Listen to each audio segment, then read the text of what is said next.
Assalamu alaikum wa rahmatullahi wa barakatuh. A'udhu billahi minash shaitanir rajim. Bismillahir rahmanir rahim. Ya ayyuhan nasu اتقوا ربكم الذي خلقكم من نفس واحدة وخلق منها زوجها وبث منهما رجالا كثيرا ونساء واتقوا الله الذي تساءلون به والأرحام إن الله كان عليكم رقيبا. ಈಗ ನಿಮ್ಮ ಮುಂದೆ ಸೂರೆ ಅನ್ನಿಸಾ ಅಧ್ಯಾಯದ ಮೊದಲನೇ ಸೂಕ್ತವನ್ನು ನೀವು ಆಲಿಸಿರುವಿರಿ. ಇದರ ಅರ್ಥ, ಓ ಜನರೇ, ನಿಮ್ಮನ್ನು ಒಂದೇ ದೇಹದಿಂದ ಸೃಷ್ಟಿಸಿದ ನಿಮ್ಮ ಪರಿಪಾಲಕನಾದ ಅಲ್ಲಾಹನನ್ನು ಭಯಪಡಿರಿ. ಅವನು ಅದರಿಂದಲೇ ಅದರ ಸಂಗಾತಿಯನ್ನು ಸೃಷ್ಟಿಸಿದನು ಮತ್ತು ಅವರಿಬ್ಬರಿಂದ ಅಸಂಖ್ಯ ಪುರುಷರನ್ನು ಮತ್ತು ಸ್ತ್ರೀಯರನ್ನು ಹಬ್ಬಿಸಿದನು. ಯಾರ ಹೆಸರಿನಿಂದ ನೀವು ಪರಸ್ಪರ ಹಕ್ಕು ಬಾಧ್ಯತೆಗಳನ್ನು ಕೇಳುತ್ತೀರೋ ಆ ಅಲ್ಲಾಹನನ್ನು ಭಯಪಡಿರಿ ಮತ್ತು ಕುಟುಂಬ ಸಂಬಂಧವನ್ನು ಕಡಿಯಬೇಡಿರಿ. ಅಲ್ಲಾಹ್ ನಿಮ್ಮನ್ನು ಸದಾ ಗಮನಿಸುತ್ತಿದ್ದಾನೆ. ಬಿಸ್ಮಿಲ್ಲಾಹಿರ್ ರಹ್ಮಾನಿರ್ ರಹೀಮ್. ووصينا الإنسان بوالديه حملته أمه وهنا على وهن وفصاله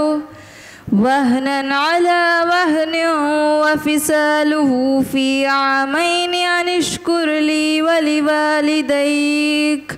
ولوالديك إلي المصير.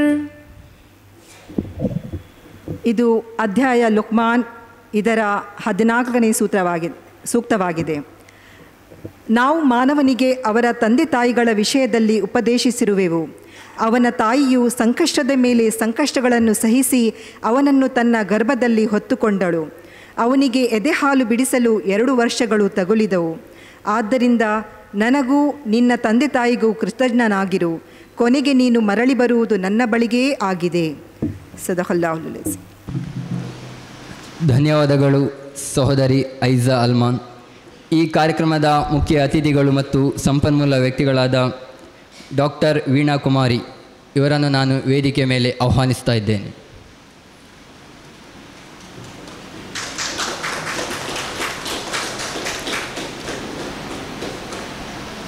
ಸುಭದ್ರ ಕುಟುಂಬ, ಸುದೃಢ ಸಮಾಜ. Strong families build a strong society. ಕುಟುಂಬವು ಸಮಾಜದ ಮೂಲಾಧಾರವಾಗಿದೆ. ಕುಟುಂಬಗಳು ಸೇರಿಯೇ ಸಮಾಜ ನಿರ್ಮಾಣವಾಗುತ್ತದೆ. ಆದರ್ಶ ಕುಟುಂಬಗಳಿಂದ ಆದರ್ಶ ಸಮಾಜವು ಅಸ್ತಿತ್ವಕ್ಕೆ ಬರುತ್ತದೆ. ಕುಟುಂಬ ಎಷ್ಟು ಸುಭದ್ರವಾಗಿರುತ್ತದೆಯೋ ಅಷ್ಟೇ ಸಮಾಜವು ಸುಭದ್ರವಾಗಿರುತ್ತದೆ. ಈ ಕಾರ್ಯಕ್ರಮವನ್ನು ಮುಂದುವರಿಸುತ್ತಾ ಈ ಕಾರ್ಯಕ್ರಮದ ಸ್ವಾಗತ ಮತ್ತು ಪ್ರಾಸ್ತಾವಿಕ ನುಡಿಗಳನ್ನು ನುಡಿಯಲು ಜನಾಬ್ ನಿಸಾರ್ ಅಹಮದರವನ್ನು ನುಡಿಪೀಠದ ಕಡೆಗೆ ಆಹ್ವಾನಿಸ್ತಾ ಇದ್ದೇನೆ.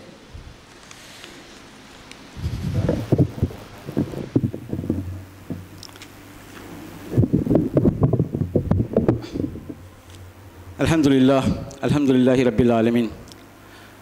ಸರ್ವ ಸ್ತುತಿಗಳು ನಮ್ಮೆಲ್ಲರನ್ನು ಸೃಷ್ಟಿಸಿ ಪರಿಪಾಲಿಸುತ್ತಿರುವ ಆ ಸೃಷ್ಟಿಕರ್ತನಿಗೆ ಮೀಸಲು. ಅವನ ಅಪಾರ ಅನುಗ್ರಹಗಳು ಸದಾ ವರ್ಷಿಸುತ್ತಿರಲಿ. ಅವನ ಮಾರ್ಗದರ್ಶನಕ್ಕಾಗಿ ಬಂದಂತಹ ಎಲ್ಲ ಪ್ರವಾದಿಗಳ ಮೇಲೆ, ಎಲ್ಲ ಸಾಧು ಸಂತರ ಮೇಲೆ, ಎಲ್ಲ ಮಹಾಪುರುಷರ ಮೇಲೆ ಸದಾ ವರ್ಷಿಸುತ್ತಿರಲಿ. ಆತ್ಮೀಯ ಸಹೋದರ ಸಹೋದರಿಯರೇ, ಅಸ್ಸಲಾಮು ಅಲೈಕುಂ. ನಿಮ್ಮೆಲ್ಲರ ಮೇಲೆ ದೇವನ ಕರುಣೆ ಮತ್ತು ಶಾಂತಿ ಸದಾ ವರ್ಷಿಸುತ್ತಿರಲಿ. ಈ ಸುಂದರ ಸಂಜೆಯಲ್ಲಿ ನಾವು ಒಂದು ಅಪೂರ್ವ ಕಾರ್ಯಕ್ರಮ ಅಥವಾ ವಿಶೇಷ ಕಾರ್ಯಕ್ರಮ ಎನ್ನಬಹುದು. ನಾವು ಪ್ರತಿ ವರ್ಷ ಇಂತಹ ಎಲ್ಲ ಸಮುದಾಯಗಳ, ಎಲ್ಲ ಕಮ್ಯುನಿಟಿಗಳ ಈದಾದ ತಕ್ಷಣ ಫ್ಯಾಮಿಲಿಯೊಟ್ಟಿಗೆ ಬಂದು ಇಲ್ಲಿ ಸೇರಬೇಕು ಎಂದು ಇನ್ವೈಟ್ ಮಾಡ್ತೇವೆ. ಆಗ ಹೇಳುವಾಗ ಇನ್ವೈಟ್ ಮಾಡೋಕ್ಕೆ ಸಹ ಹೇಳ್ತೇವೆ, ನೀವು ಕುಟುಂಬ ಸಮೇತವಾಗಿ ಬರಬೇಕು. ಯಾಕೇಳಿದರೆ ಇದು ಆರಂಭ ಮಾಡಿ 4 ವರ್ಷದ ಮೊದಲು ನಾವು ಮಾಡಿದ್ದೆವು. ಅದರ ಇಂಪ್ಯಾಕ್ಟ್ ಎಷ್ಟು ಹೇಳಿದರೆ ಬಹಳ ಅರ್ಥಪೂರ್ಣವಾದಂಥ ಕಾರ್ಯಕ್ರಮಗಳು. ಇದು ಯಾವಾಗ ಆಗ್ತದೆ ಅಂತ ಕೆಲವರು ಕೇಳಲಿಕ್ಕೆ ಪ್ರಾರಂಭಿಸಿದರು. ಹಾಗೆ ನಾವು ಪ್ರತಿ ವರ್ಷ ಇದನ್ನು ಆಚರಿಸ್ತೇವೆ. ಇದು ಈಗ 4ನೇ ವರ್ಷ. ಯಾಕೆಂದರೆ ಮೌಲ್ಯಗಳ ಬೆಲೆ ಅದು ಒಂದು ರೀತಿಯಲ್ಲಿ ಕುಸಿಯುತ್ತಿರುವಂಥ ಸಮಾಜದಲ್ಲಿ ನಾವು ಬದುಕ್ತಾ ಇದ್ದೇವೆ. ಒಂದು ರೀತಿಯಲ್ಲಿ ಮೌಲ್ಯಗಳ ಬೆಲೆ ಕುಸಿಯುತ್ತದೆ. ಅದು ಮತ್ತೆ ಮತ್ತೆ ಜನರಿಗೆ ಅರ್ಥೈಸಿಕೊಳ್ಳುವ ಮಾತ್ರವಲ್ಲ, ಅದು ಮಾತ್ರ ಮನುಷ್ಯನಿಗೆ ಶಾಂತಿ ನೆಮ್ಮದಿ ಕೊಡಬಲ್ಲದು. ಮೌಲ್ಯಗಳು ಜೀವನದಲ್ಲಿದ್ದರೆ ಮಾತ್ರ ಆ ಕುಟುಂಬವು ಒಂದು ಸುದೃಢವಾಗಿರ್ತದೆ. ಮಾತ್ರವಲ್ಲ, ಆ ಮೂಲಕ ಒಂದು ಸ್ವಸ್ಥ ಸಮಾಜ ರೂಪುಗೊಳ್ಳುತ್ತದೆ ಎಂಬಂಥದ್ದು ಅತ್ಯಂತ ದೃಢವಾದ ನಂಬಿಕೆ ಜಮಾತೆ ಇಸ್ಲಾಮಿ ಹಿಂದ್. ಜಮಾತೆ ಇಸ್ಲಾಮಿ ಹಿಂದ್ ಸಂಘಟನೆ ಕಳೆದ 7 ದಶಕಗಳಿಂದ ಇಡೀ ದೇಶದಾದ್ಯಂತ ಇಂತಹ ಹಲವಾರು ಶೈಕ್ಷಣಿಕವಾಗಿ, ಸಾಮೂಹಿಕವಾಗಿ, ಮಹಿಳೆಯರಿಗೆ ಎಂಪವರ್ಮೆಂಟ್, ಮಹಿಳಾ ಸಬಲೀಕರಣಕ್ಕಾಗಿ ಹೀಗೆ ಬಹಳಷ್ಟು ಕಾರ್ಯಕ್ರಮಗಳು ಸಮಾಜ ಸೇವಾ ಕ್ಷೇತ್ರಗಳಲ್ಲಾಗಲಿ, ಶೈಕ್ಷಣಿಕ ಕ್ಷೇತ್ರಗಳಲ್ಲಾಗಲಿ, ಮಹಿಳಾ ವಿಭಾಗದಲ್ಲಾಗಲಿ ಈ ಕಾರ್ಯಕ್ರಮ ಮಾಡ್ತಾಯಿದೆ. ಬಹಳಷ್ಟು ವಿವಿಧ ಕಾರ್ಯಕ್ರಮಗಳು. ಅದೇ ಅಂಗವಾಗಿ ಇವತ್ತು ನಾವು ಈ ಸ್ಟ್ರಾಂಗ್ ಫ್ಯಾಮಿಲಿ ಸ್ಟ್ರಾಂಗ್ ಸೊಸೈಟಿ ಕಾರ್ಯಕ್ರಮ ಅದರ ಒಂದು ಅಂಗವಾಗಿದೆ. ಈ ಬಾರಿ ಈ ವಿಶೇಷ ಕಾರ್ಯಕ್ರಮದಲ್ಲಿ ನಾವು ವಿಮನ್ ಎಂಪವರ್ಮೆಂಟ್, ಮಹಿಳಾ ಸಬಲೀಕರಣವು ಸ್ವಲ್ಪ ಬೆಳಕು ಚೆಲ್ಲಲ್ಪಡಲಿ ಎಂದು ನಾವು ಈ ಕಾರ್ಯಕ್ರಮದಲ್ಲಿ ಇಟ್ಟುಕೊಂಡಿದ್ದೇವೆ. ಈಗ ಕ್ರೈಮ್ಸ್ಗಳು ನಾವು ನೋಡ್ತೇವೆ, ಕ್ರೈಮ್ಸ್ ಅಥವಾ ಸುಸೈಡ್ಗಳು ಬಹಳ ವ್ಯಾಪಕವಾಗಿ ಅದು ದಿನದಿಂದ ದಿನಕ್ಕೆ ಹೆಚ್ಚಾಗ್ತಿದೆ. ಇದಕ್ಕೆ ಒಂದು ಮುಖ್ಯ ಕಾರಣ ನಾವು ಭಾವಿಸಿ ಹೇಳಿದರೆ, ಅದು ಮನುಷ್ಯನಲ್ಲಿ ದೇವ ಭಯ ಇಲ್ಲದೆ ಹೋದಾಗ ಮನುಷ್ಯ ಕ್ರೈಮ್ ಮಾಡ್ತಾನೆ.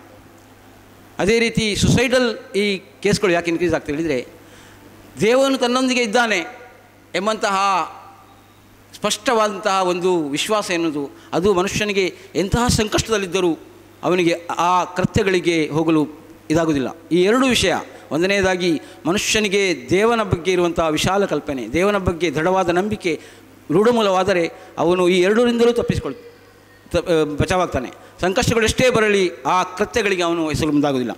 ಹೀಗೆ ನಮ್ಮ ಸಮಾಜ, ಈ ದೇಶ ವಿವಿಧ ಧರ್ಮಗಳ, ವಿವಿಧ ಭಾಷೆಗಳ ಭಾಳ ಸುಂದರ ಹೂತೋಟವಾಗಿದೆ. ಇಲ್ಲಿ ವಿವಿಧ ಧರ್ಮಗಳ ಬಾಂಧವರು ಒಟ್ಟು ಸೇರಿ ಈ ಹೂದೋಟ ಹೇಗಿದೆ ಅಂತ ನಮಗೆ ಅರ್ಥ ಆಗ್ತದೆ. ಹೀಗೆ ದೇವರ ಭಯವೇ ಜ್ಞಾನದ ಆರಂಭ, ಮನೆಯೇ ಮೊದಲ ಪಾಠಶಾಲೆ, ತಾಯಿಯೇ ಮೊದಲ ಗುರು. ಇದು ನಮ್ಮ ಈ ಶ್ಲೋಗನ್ಗಳು ಭಾಳ ಸುಮ್ಮನೆ ಹೇಳುತ್ತಲ್ಲ, ಬದಲಾಗಿ ಅದು ಮೂಲಾಧಾರವಾಗಿದೆ. ದೇವರ ಭಯವೇ ಜ್ಞಾನದ ಆರಂಭ, ಮನೆಯೇ ಮೊದಲ ಪಾಠಶಾಲೆ, ತಾಯಿಯೇ ಮೊದಲ ಗುರು. ಇಂತಹ ಮೌಲ್ಯಗಳು ದೂರವಾಗ್ತಾ ಹೇಗೆ ಹೇಳಿದರೆ, ಭೌತಿಕತೆಯತ್ತ ಜನ ನಾಗಾಲೋಟಕ್ಕೆ ಆರಂಭಿಸಿದಾಗ, ಭೌತಿಕತೆ ಅದರ ಮೇಲ್ಮೆಯನ್ನು ತೆಗೆದುಕೊಂಡಾಗ ಇದು ಕ್ರಮೇಣ ದೂರವಾಗುತ್ತಾ ಇದು ಮನುಷ್ಯನ ಸಮಾಜದಲ್ಲಿ ಅಶಾಂತಿ ಎಲ್ಲವೂ ಇದೆ ಹೊರತ, ಎಲ್ಲವೂ ಇದ್ದುಕೊಂಡು ಅಶಾಂತಿ ನೆಮ್ಮದಿ ಇಲ್ಲದಿರುವಂಥದ್ದು ಹಾಗೆ ಆಗಿದೆ. ಪ್ರವಾದಿ ಮುಹಮ್ಮದ್ ಸಲ್ಲಲ್ಲಾಹು ಅಲೈಹಿ ವಸಲ್ಲಂ ಮನುಷ್ಯರ ಬಗ್ಗೆ ಹೇಳುತ್ತಾರೆ, ಸ್ತ್ರೀ ಸಮಾನತೆ, ಸ್ತ್ರೀ ಪುರುಷರ ಸಮಾನತೆ ಹೇಳ್ತಾರೆ. ಮನುಷ್ಯ ಮಾನವರು ಒಂದು ಬಾಚಣಿಕೆಯ ಹಲ್ಲಿನಂತೆ. ಬಾಚಣಿಕೆಯ ಹಲ್ಲು ಹೇಗೆ ಸಮಾನವಾಗಿದೆಯೋ ಅದೇ ರೀತಿ ಪುರುಷ ಮತ್ತು ಮಹಿಳೆ ಅವರು ಸಮಾನರಾಗಿದ್ದಾರೆ. ಪುರುಷರು ಗಳಿಸಿದ್ದು ಪುರುಷರಿಗಿದೆ, ಮಹಿಳೆ ಗಳಿಸುವುದು ಮಹಿಳೆಯರಿಗಿದೆ. ಅದೇ ರೀತಿ ಅತ್ಯಂತ ಅನಾಗರಿಕವಾದಂತಹ ಸಮಾಜದಲ್ಲಿ ಪ್ರವಾದಿ ಮುಹಮ್ಮದ್ ಸಲ್ಲಲ್ಲಾಹು ಅಲೈಹಿ ವಸಲ್ಲಂ ಕೇವಲ ಕೆಲವೇ ವರ್ಷಗಳಲ್ಲಿ ಈ ಎಲ್ಲ ಕೆಡುಕುಗಳಲ್ಲಿ ವ್ಯಾಪಕವಾಗಿದ್ದು, ಆ ಕೆಡುಕುಗಳನ್ನು ಹೋಗಲಾಡಿಸಲು ಕೆಲವೇ ವರ್ಷಗಳಲ್ಲಿ ಅವರು ಹೇಗೆ ತಬ್ದೀಲ್ ಮಾಡಿದ್ದು ಹೇಳಿದರೆ, ತಾಯಿಯ ಬಗ್ಗೆ ಅವರು ಹೇಳ್ತಾರೆ, ಒಬ್ಬ ಸಂಗಾತಿ ಅವರಲ್ಲಿ ಕೇಳ್ತಾನೆ, ನಿನ್ನ ಸೌಜನ್ಯಕ್ಕೆ, ನಿಮ್ಮ ಗೌರವಕ್ಕೆ ಅತಿ ಹೆಚ್ಚು ಯಾರು ಅರ್ಹರು ಎಂದು ಪ್ರವಾದಿ ಮುಹಮ್ಮದ್ ಸಲ್ಲಲ್ಲಾಹು ಅಲೈಹಿ ವಸಲ್ಲಂ ಬಳಿ ಅವರ ಒಬ್ಬ ಸಂಗಾತಿ ಕೇಳ್ತಾನೆ. ಆಗ ಪ್ರವಾದಿ ಮುಹಮ್ಮದ್ ಸಲ್ಲಲ್ಲಾಹು ಅಲೈಹಿ ವಸಲ್ಲಂ ಉತ್ತರಿಸ್ತಾರೆ, ನಿನ್ನ ತಾಯಿ ಹೇಳಿ. ಮತ್ತೊಮ್ಮೆ ಅವರು ಕೇಳ್ತಾರೆ, ಅನಂತರ ಅತ್ಯಂತ ಗೌರವಕ್ಕೆ, ಸೌಜನ್ಯಕ್ಕೆ ಯಾರು ಅರ್ಹರು? ಆಗ ಪ್ರವಾದಿ ಮುಹಮ್ಮದ್ ಹೇಳ್ತಾರೆ, ನಿನ್ನ ತಾಯಿ. ಮತ್ತೊಮ್ಮೆ ಕೇಳ್ತಾನೆ ಅವನು, ಆ ನಂತರ ನನ್ನ ಸೌಜನ್ಯಕ್ಕೆ ಅತಿ ಹೆಚ್ಚು ಅರ್ಹರು ಯಾರು? ಆಗ ಸಹ ಪ್ರವಾದಿ ಮುಹಮ್ಮದ್ ಸಲ್ಲಲ್ಲಾಹು ಅಲೈಹಿ ವಸಲ್ಲಂ ಹೇಳ್ತಾರೆ, ನಿನ್ನ ತಾಯಿ ಹೇಳಿ. ಈ 3 ಬಾರಿ ಆದಂಥ 4ನೇ ಬಾರಿ ಆ ವ್ಯಕ್ತಿ ಹೇಳ್ತಾರೆ, ಆ ನಂತರ ಯಾರು? ಆಗ ಅವ್ರು ಹೇಳ್ತಾರೆ, ನಿನ್ನ ತಂದೆ ಹೇಳಿ. ಯಾಕೆ ಹೇಳಿದರೆ, ತಾಯಿಗೆ 3 ಬಾರಿ ಅವರು ಹೇಳ್ತಾರೆ, ಸೌಜನ್ಯ, ನಿಮ್ಮ ಗೌರವಕ್ಕೆ ಅರ್ಹರು ನಿಮ್ಮ ತಾಯಿ ಹೇಳಿ. ಇದು ಯಾಕೆ ಒಂದು ಉದಾಹರಣೆ ಹೇಳಿದರೆ, ಅವರು ಮಹಿಳೆಗೆ ಪ್ರತಿಯೊಂದು ಕ್ಷೇತ್ರದಲ್ಲಿ ಮಹಿಳೆ ಸಬಲೀಕರಣಗೊಳ್ಳಬೇಕು. ಅವರು ಹೇಳ್ತಾರೆ, ಹಜರೆ ಮೌತ್ನಿಂದ ಇನ್ನೊಂದು ವರೆಗೆ ಸನಾದಿಂದ ಹಜರೆ ಮೌತ್ವರೆಗೆ ಒಬ್ಬ ಮಹಿಳೆ ರಾತ್ರಿಯಲ್ಲಿ ಒಬ್ಬಂಟಿಯಾಗಿ ಕ್ರೂರ ಮೃಗಗಳ ಯಾವುದೇ ಕ್ರೂರ ಮೃಗಗಳ ಹೊರತು ಬೇರೆ ಯಾರದೇ ಭಯ ಇಲ್ಲದಂತೆ ನಡೆದಾಡುವಂತಹ ಕ್ಷಣ ಯಾವಾಗ ಬರುತ್ತದೋ ಆಗ ನಾನು ಹೇಳ್ತೇನೆ, ಇದು ನಾವು ಸಮಾನತೆಯಲ್ಲಿದ್ದೇವೆ, ಮಹಿಳಾ ಸಬಲೀಕರಿದ್ದೇವೆ, ಇಂತಹ ಸಮಾಜ ನಿರ್ಮಾಣವಾಗಬೇಕು ಎಂದು ಪ್ರವಾದಿ ಮೊಹಮ್ಮದ್ ಆಗಲೇ ಹೇಳಿದರು. ಅದಕ್ಕಾಗಿ ಅವರು ಜೀವಂತ ಹುಳುತ್ತಿದ್ದರು, ಹೆಣ್ಣು ಮಕ್ಕಳಿಗೆ ಜೀವಂತ ಹುಳುತ್ತ ಆ ಕಾಲದಲ್ಲಿ ಅವರು ಹೇಳಿದರು, ಯಾರು ಇಬ್ಬರು ಮಕ್ಕಳನ್ನು ಹೆಣ್ಣು ಮಕ್ಕಳನ್ನು ಪ್ರೋತ್ಸಾಹಿಸಿ ಅವರಿಗೆ ಶಿಕ್ಷಣ ಕೊಟ್ಟು ಅತ್ಯುತ್ತಮವಾಗಿ ಮದುವೆ ಮಾಡಿಕೊಡ್ತಾನೋ ಅವರು ಮತ್ತು ನಾನು ಸ್ವರ್ಗದಲ್ಲಿ ಈ ರೀತಿ ಇರುವನು. ಹಾಗೆ ಮಹಿಳೆ ಅವರ ಮಡದಿಯಾಗಿದ್ದವಳು ಆ ಪ್ರದೇಶದಲ್ಲಿ ಅಂತಾರಾಷ್ಟ್ರೀಯ ಮಟ್ಟದ ಬಹಳ ದೊಡ್ಡ ಖದೀಜಾ ಹೇಳಿ ಅವರ ಮಡದಿ, ಅವರು ಬಹಳ ದೊಡ್ಡ ವ್ಯಾಪಾರಿಯಾಗಿದ್ದರು. ಹೀಗೆ ಪ್ರವಾದಿ ಮೊಹಮ್ಮದ್ ಸಲ್ಲಲ್ಲಾಹು ಅಲೈಹಿ ವಸಲ್ಲಂ ಹೇಳ್ತಾರೆ, ಎಲ್ಲ ಕ್ಷೇತ್ರಗಳಲ್ಲಿ ನಮ್ಮ ಮಹಿಳೆಯರು ತಮ್ಮ ಗಾಂಭೀರ್ಯದೊಂದಿಗೆ, ತಮ್ಮ ಗೌರವದೊಂದಿಗೆ, ತಮ್ಮ ಆ ಗುಣವೈಶಿಷ್ಟ್ಯದೊಂದಿಗೆ ಇದರೊಂದಿಗೆ ಅವರು ಮುಂದುವರಿಯಬೇಕು. ಮಾತ್ರವಲ್ಲ, ಎಲ್ಲ ಕ್ಷೇತ್ರಗಳಲ್ಲಿಯೂ ಅವರು ಮುಂದುವರಿದರೆ ಮಾತ್ರ ನಮ್ಮ ಸಮಾಜ ಉನ್ನತಿಯತ್ತ ಸಾಗಬಹುದು ಎಂಬುದು ಪ್ರವಾದಿ ಮೊಹಮ್ಮದ್ ಸಲ್ಲಲ್ಲಾಹು ಅಲೈಹಿ ವಸಲ್ಲಂ ಇಂಗಿತವಾಗಿದೆ.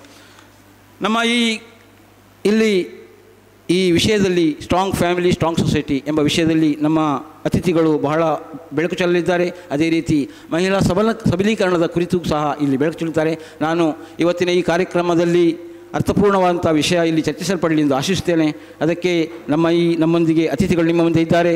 ಪ್ರಪ್ರಥಮವಾಗಿ ನಾನು ಡಾಕ್ಟರ್ ನಿಕೇತನ್, ಇವರು ಗೌರ್ಮೆಂಟ್ ಪ್ರಥಮ ದರ್ಜೆ ಕಾಲೇಜು ಇದರ ಕನ್ನಡ ವಿಭಾಗದ ಡೀನ್ ಆಗಿದ್ದಾರೆ, ಪ್ರೊಫೆಸರ್ ಆಗಿದ್ದಾರೆ.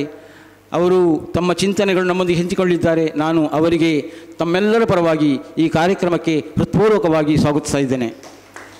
ಹಾಗೆ ನಮ್ಮ ಇನ್ನೋರ್ವ ಅತಿಥಿಯಾಗಿದ್ದಾರೆ ಡಾಕ್ಟರ್ ವೀಣಾ ಕುಮಾರಿ. ಇವರು ಸರ್ಕಾರಿ ನಮ್ಮ ಈ ಜಿಲ್ಲಾಸ್ಪತ್ರೆಯ ಬ್ಲಡ್ ಸೆಂಟರ್ ಅಥವಾ ರಕ್ತನಿಧಿ ಮತ್ತು ಅದರ ಲ್ಯಾಬ್ನ ಇನ್ಚಾರ್ಜ್ ಆಗಿದ್ದಾರೆ.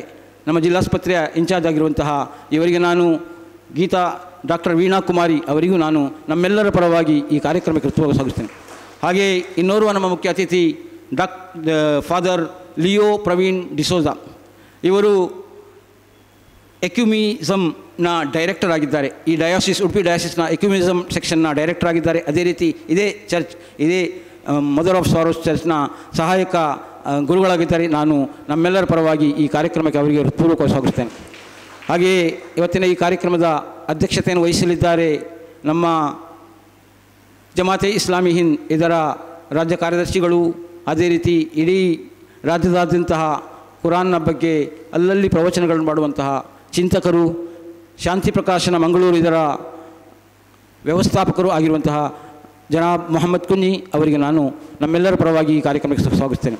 ಹಾಗೆ ವೇದಿಕೆಯಲ್ಲಿ ಜಮಾತೆ ಇಸ್ಲಾಮಿ ಹಿಂದ್ ಇದರ ಮಹಿಳಾ ಘಟಕದ ಮುಖ್ಯಸ್ಥರಾದಂತಹ ವಾಜಿದಾ ತಬಸ್ಸುಮ್ ಅವರಿದ್ದಾರೆ. ಅವರಿಗೂ ನಾನು ನಮ್ಮೆಲ್ಲರ ಪರವಾಗಿ ಕಾರ್ಯಕ್ರಮಕ್ಕೆ ಹೃತ್ಪೂರ್ವಕ ಸ್ವಾಗತಿಸ್ತೇನೆ.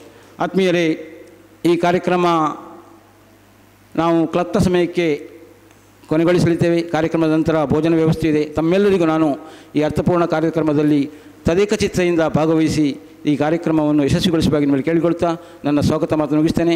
ಅದೇ ರೀತಿ ಈ ಕಾರ್ಯಕ್ರಮದಲ್ಲಿ ತಮ್ಮೆಲ್ಲ ನಿಬಿಡತೆಗಳನ್ನು ಬದಿಗೊತ್ತಿ ಈ ಸಮಯವನ್ನು ತೆಗೆದು ಇಲ್ಲಿ ಹಾಜರಿರುವಂತಹ ತಮ್ಮೆಲ್ಲರಿಗೂ ಮತ್ತೊಮ್ಮೆ ನಾನು ಹೃತ್ಪೂರ್ವಕವಾದ ಸ್ವಾಗತವನ್ನು ಕೋರುತ್ತಾ ನನ್ನ ಮಾತು ಮುಗಿಸ್ತೇನೆ. ಎಲ್ಲರಿಗೂ ಶುಭವಾಗಲಿ. ಪ್ರಾಸ್ತಾವಿಕ ನುಡಿಗಳನ್ನು ನುಡಿದ ಜನಾಬ್ ನಿಸಾರ್ ಅಹಮದ್, ಅಧ್ಯಕ್ಷರು ಜಮಾತೆ ಇಸ್ಲಾಮಿ ಹಿಂದ್ ಉಡುಪಿ, ಇವರಿಗೂ ಕೂಡ ಈ ಕಾರ್ಯಕ್ರಮಕ್ಕೆ ಸ್ವಾಗತಿಸುತ್ತಾ ಇವರಿಗೂ ಧನ್ಯವಾದಗಳು. ಕಾರ್ಯಕ್ರಮವನ್ನು ಮುಂದುವರಿಸುತ್ತಾ ಸುಭದ್ರ ಕುಟುಂಬಗಳು ಸುದೃಢ ಸಮಾಜವನ್ನು ಹೇಗೆ ಕಟ್ಟಬಲ್ಲೆವು ಎಂಬ ಶೀರ್ಷಿಕೆಯೊಂದಿಗೆ ಈ ಕಾರ್ಯಕ್ರಮದಲ್ಲಿ ಆಗಮಿಸಿರುವಂತಹ ಮುಖ್ಯ ಅತಿಥಿಗಳು ತಮ್ಮ ಸಂದೇಶವನ್ನು ತಮ್ಮೆಲ್ಲರ ಮುಂದೆ ಸಾರಲಿಕ್ಕಾಗಿ ಮುಂದಿನದಾಗಿ ಡಾಕ್ಟರ್ ವೀಣಾ ಕುಮಾರಿ, ರಕ್ತ ಕೇಂದ್ರ ಹಾಗೂ ಜಿಲ್ಲಾ ಪ್ರಯೋಗಾಲಯದ ಉಸ್ತುವಾರಿ, ಜಿಲ್ಲಾ ಆಸ್ಪತ್ರೆ ಉಡುಪಿ, ಇವರನ್ನು ನಾನು ನುಡಿಪೀಠದ ಕಡೆಗೆ ಆಹ್ವಾನಿಸ್ತಾ ಇದ್ದೇನೆ.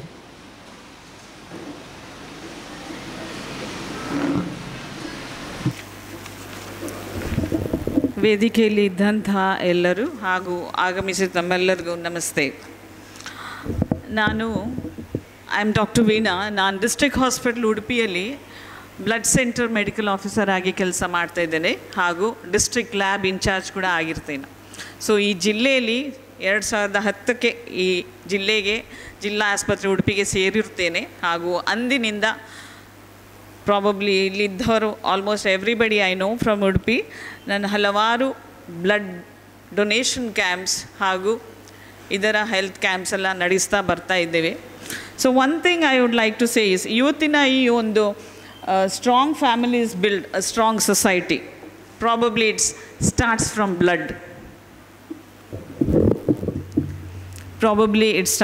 Blood.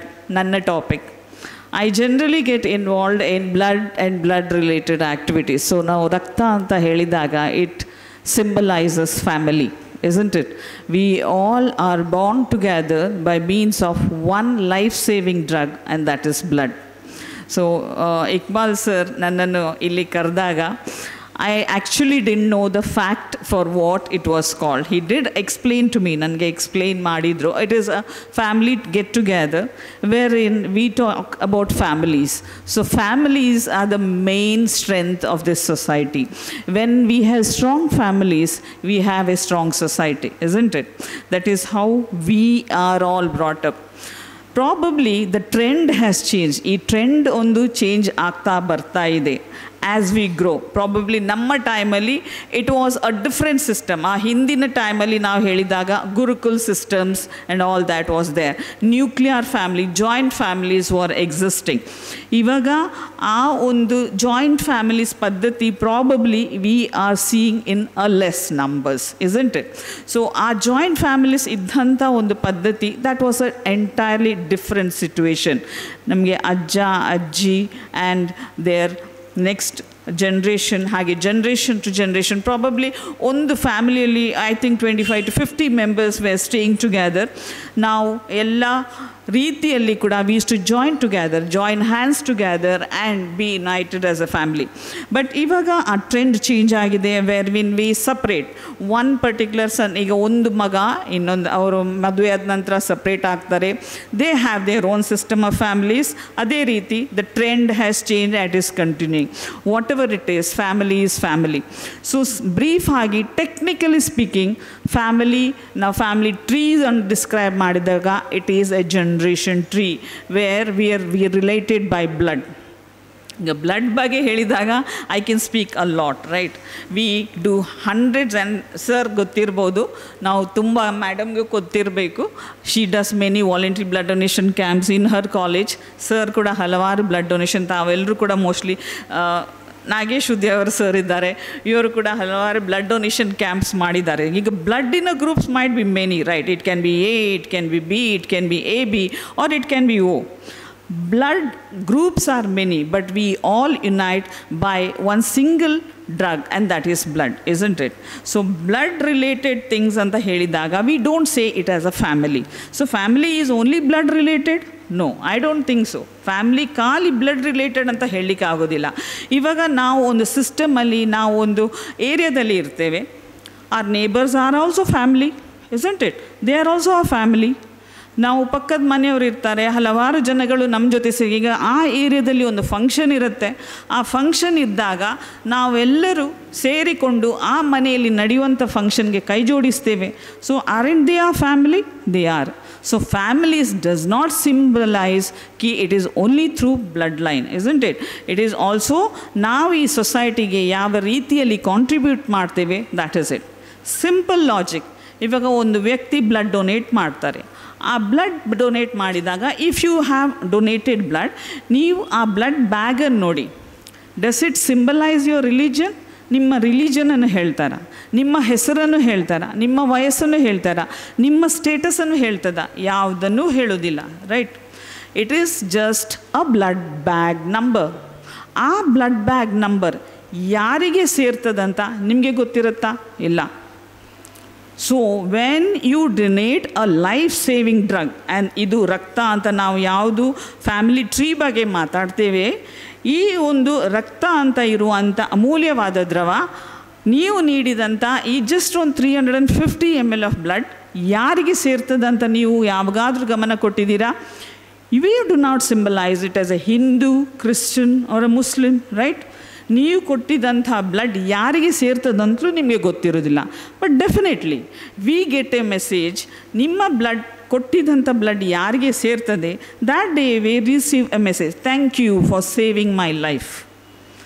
That is the positivity of this society. That is what we contribute towards this society. So when we speak about family, it is not only blood related, it is how we contribute our ethics, our religion, our society together and form a nation. That is what we want to say regarding this family get together.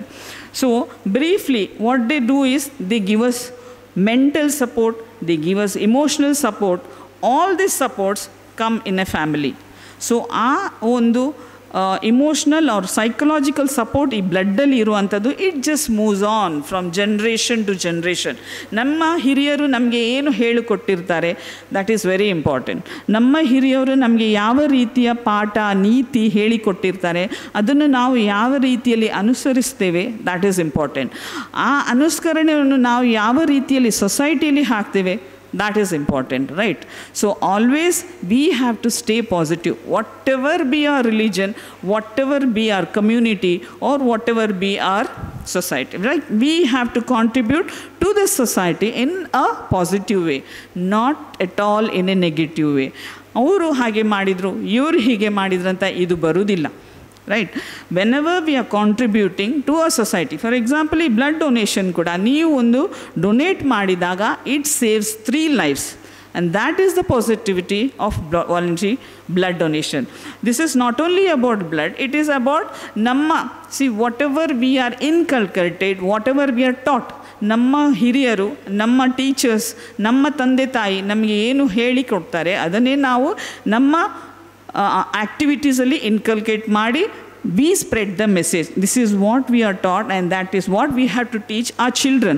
Next ಬರುವ ಜನ್ರೇಷನ್ಗೆ ಕೂಡ ಇದೇ ರೀತಿ ನಾವು ಹೇಳ್ಬೋದು. That older society is different.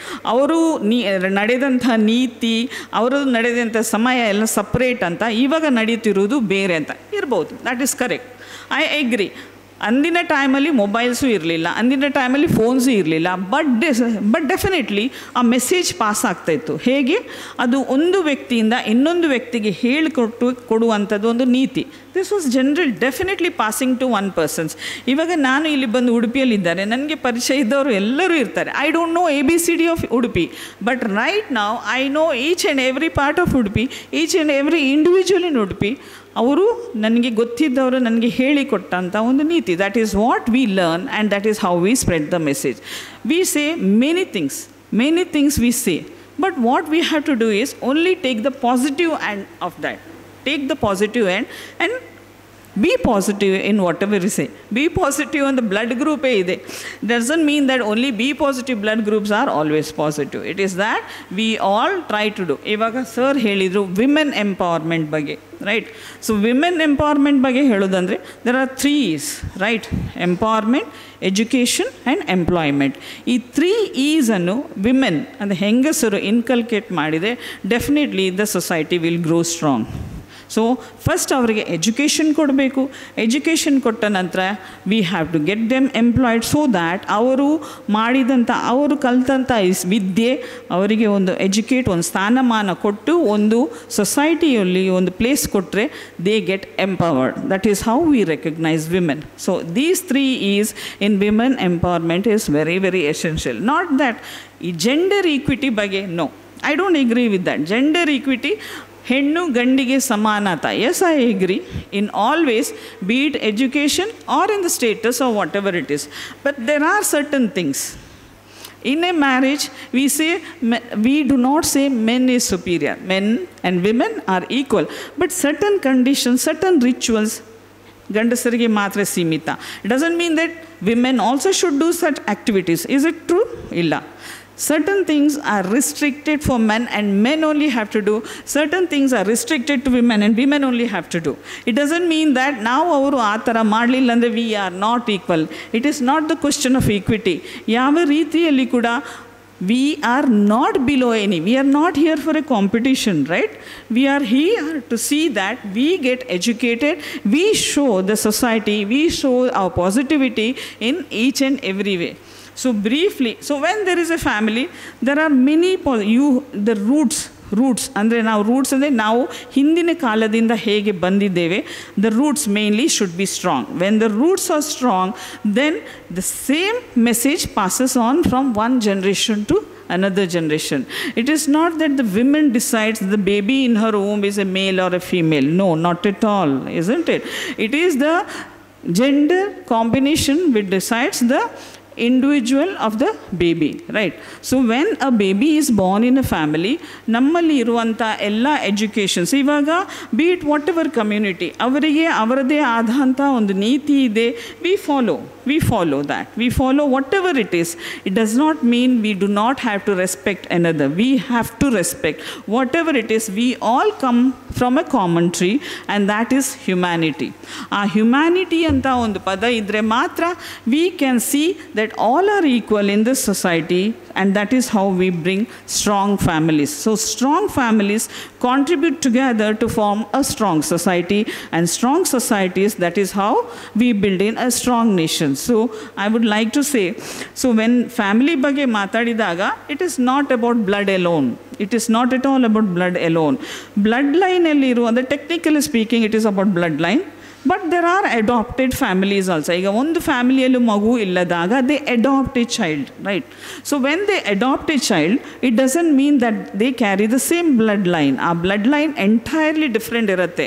So ಒಂದು ಮಗುವನ್ನು adapt ಮಾಡಿದಾಗ we carry on. There are many such generations, many such people in this society who have this particular cult, right? So ಒಂದು ಅಡಾಪ್ಟ್ ಮಾಡಿದಾಗ ಆ family ಮುಂದುವರಿತದೆ, and that child goes on to carry on the next generation. So it does not mean that is not a family. It is a family. It is always a family. So now family andaga, we never speak about bloodline. We speak about everything, the education, the empowerment which is put together to form a community. That is how. So there are nuclear families, there are adopted families, and there are many such things. But in total, ನಾವು ಆ ಒಂದು ಮಗುಗೆ, ಹುಟ್ಟಿದಾಗ ಮಗುಗೆ ಯಾವುದು education ಕೊಡ್ತೇವೆ, how we bring up their upbringing, ನಾವು ಯಾವ ವಿದ್ಯೆ ಕಲಿಸಿ ಆ ಮಗುಗೆ ಸಮಾಜದಲ್ಲಿ ಇರುವಂಥ ನೀತಿ ನಿಯಮಗಳನ್ನು ಹೇಳಿಕೊಂಡು ಅವರನ್ನು ಮೇಲೆ ತರ್ತೇವೆ, that is society, that is family. So when we speak of we are ನಾವು ಇವಾಗ ಇಲ್ಲಿ ಎಲ್ಲರೂ ಸೇರಿಕೊಂಡಿದ್ದೇವೆ, we are one family, isn't it? It doesn't mean that we are related to each other, but we definitely form a group and represent one particular form of society. So strong families are built on the foundation of unconditional love, isn't it? So when we love and respect another individual, it should be always unconditional. ಇನ್ನೊಂದು ವ್ಯಕ್ತಿಯನ್ನು ನಾವು respect ಮಾಡಿದಾಗ always do not set guidelines. ಯಾವತ್ತೂ ಯಾವುದೇ ರೀತಿಯ ಗೈಡ್ಲೈನ್ಸನ್ನು ನಾವು set ಮಾಡಬಾರ್ದು. ಆ ಗೈಡ್ಲೈನ್ಸನ್ನು, ಬ್ಯಾರಿಯರ್ಸನ್ನು ಬ್ರೇಕ್ ಮಾಡಿ, it should B what ever respect or whatever love we give, it should be unconditional. Just like voluntary blood donation, when we say it should be voluntary, not under any pressure. So this is about unconditional love and open communication. ಯಾವುದೇ ಒಂದು ಸಿಸ್ಟಮಲ್ಲಿ, ಯಾವುದೇ ಒಂದು ಗುಂಪಲ್ಲಿ ವ್ಯಕ್ತಿಗಳು ಸೇರಿದ್ದಾಗ ಪ್ರತಿಯೊಂದು ಇಂಡಿವಿಜುವಲ್ಗೆ ತನ್ನದೇ ಆದಂಥ ಒಪಿನಿಯನ್ಸನ್ನು voice ಮಾಡಲಿಕ್ಕೆ ಅವರಿಗೆ ಒಂದು ಅವಕಾಶ ಮಾಡಿಕೊಡಬೇಕು. ಇಲ್ಲ ನೀನು ಮಾತಾಡಲಿಕ್ಕಿಲ್ಲ, ನೀನಲ್ಲಿ ಮಾತಾಡಲಿಕ್ಕಿಲ್ಲ ಅಂತ ಅಲ್ಲ.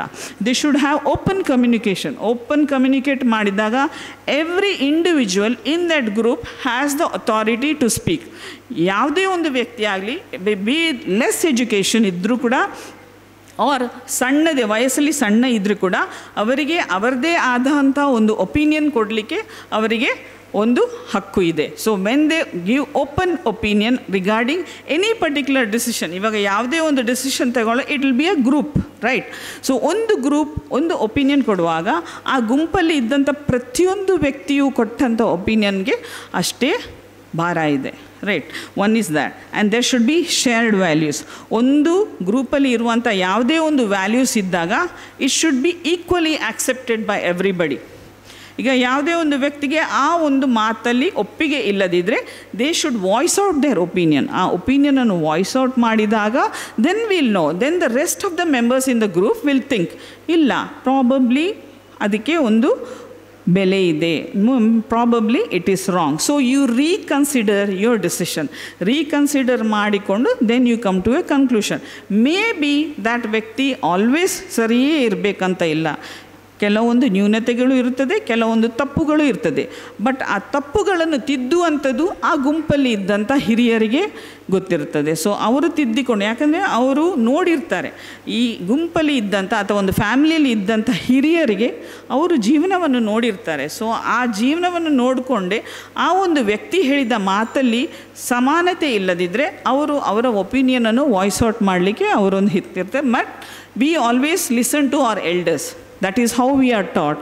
ಎಲ್ಡರ್ಸನ್ನು, ನಮ್ಮ ಹಿರಿಯರು ಹೇಳಿದಂಥ ಮಾತುಗಳನ್ನು ನಾವು ನಂಬ್ತೇವೆ.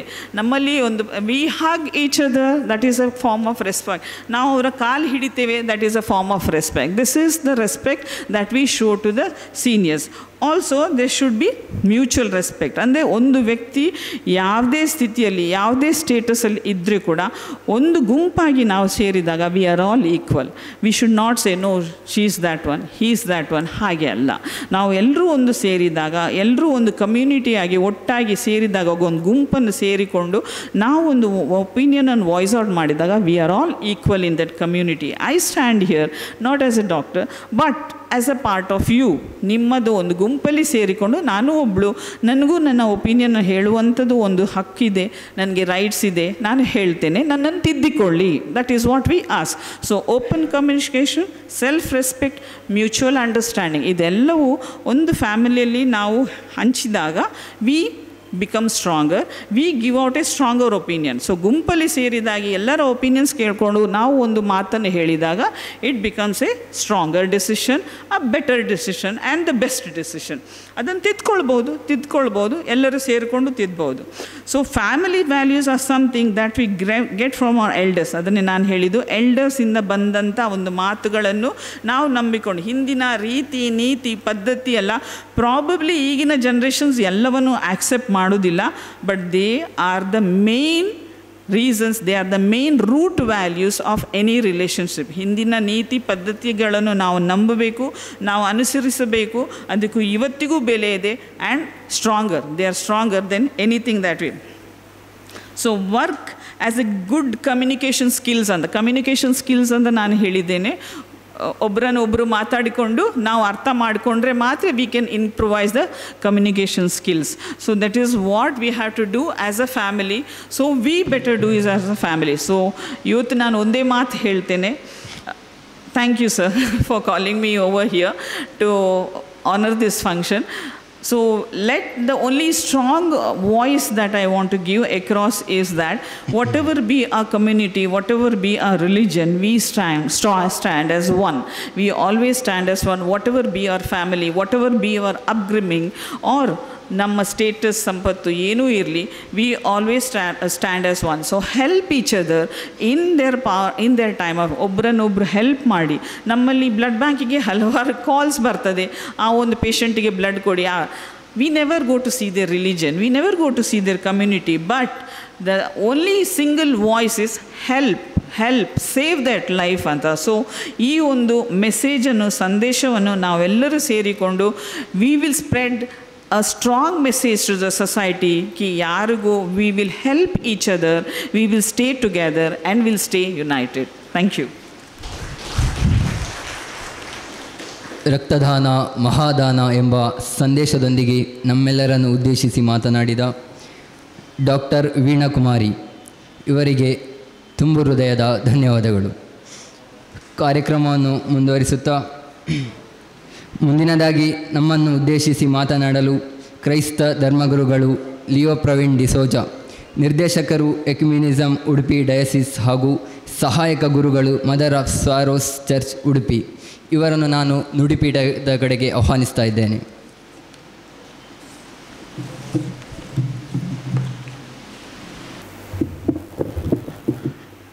ವೇದಿಕೆಯಲ್ಲಿ ಆಸೀನರಾಗಿರುವಂತಹ ಗಣ್ಯ ವ್ಯಕ್ತಿಗಳೇ ಹಾಗೂ ವೇದಿಕೆ ಮುಂಭಾಗದಲ್ಲಿ ಇರುವಂತಹ ಎಲ್ಲ ಕೇಳುಗರೆ, ನನಗೆ ನೀಡಿದಂತಹ ಸಮಯ 15 ನಿಮಿಷ.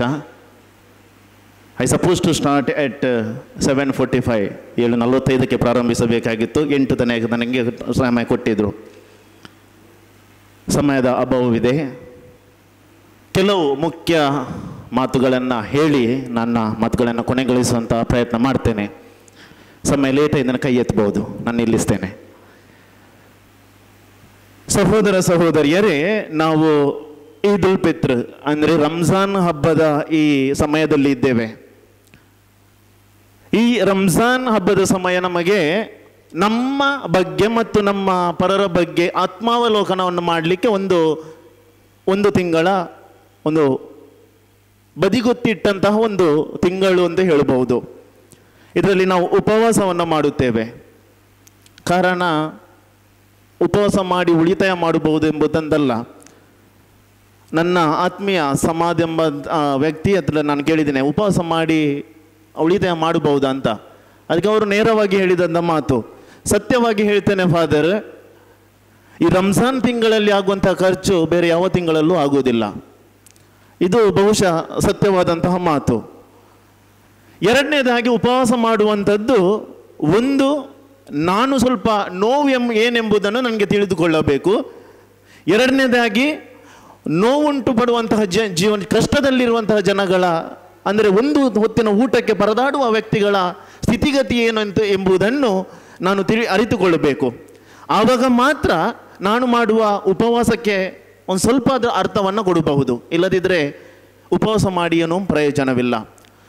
ಉಪವಾಸ ಮಾಡಿ ಉಳಿತಾಯ ಮಾಡುವುದಾದರೂ ಅದಕ್ಕೆ ಅರ್ಥವಿಲ್ಲ. ಬದಲಾಗಿ ಆ ಉಳಿದವನನ್ನು ದಾನ ಮಾಡಿ ಉಪವಾಸ ಮಾಡುವುದಾದರೆ ಅದು ಖಂಡಿತವಾಗಿ ಗುಲಾಬಿಯಲ್ಲಿ ಇಟ್ಟಂತಹ, ಅಂದರೆ ಗುಲಾಬಿ ಗಿಡದಲ್ಲಿ ಇಟ್ಟಂತಹ ಗುಲಾಬಿಯನ್ನು ಕಿತ್ತು ಬೇರೆಯವರಿಗೆ, ನನ್ನ ಹೂವಿನ ವಟಾರವು ಹೂ ತೋಟವು ಚಂದ ಕಾಣಿಸದಿಲ್ಲದವರು ಪರವಾಗಿಲ್ಲ, ಆದರೆ ಪರರ ಮುಡಿಯಲ್ಲಿ ಅದು ಚಂದ ಕಾಣಿಸಬೇಕೆಂಬಂತಹ ಜೀವನ ಶೈಲಿ ನಮ್ಮದಾಗುತ್ತದೆ. ಅಸ್ಸಲಾಂ ಅಲೈಕುಂ ರಹಮತುಲ್ಲಾಹಿ ಬರ್ಕಾತು ಎಂಬುದು ನಾವು ಎಲ್ಲರಿಗೂ ವಿಶ್ ಮಾಡುವಂತಹ ರೀತಿ. ನಾನು ನನ್ನ ಜೀವನದ ಬಗ್ಗೆ ನಾನು ಹೇಳುತ್ತಾ ಹೋಗ್ತೇನೆ.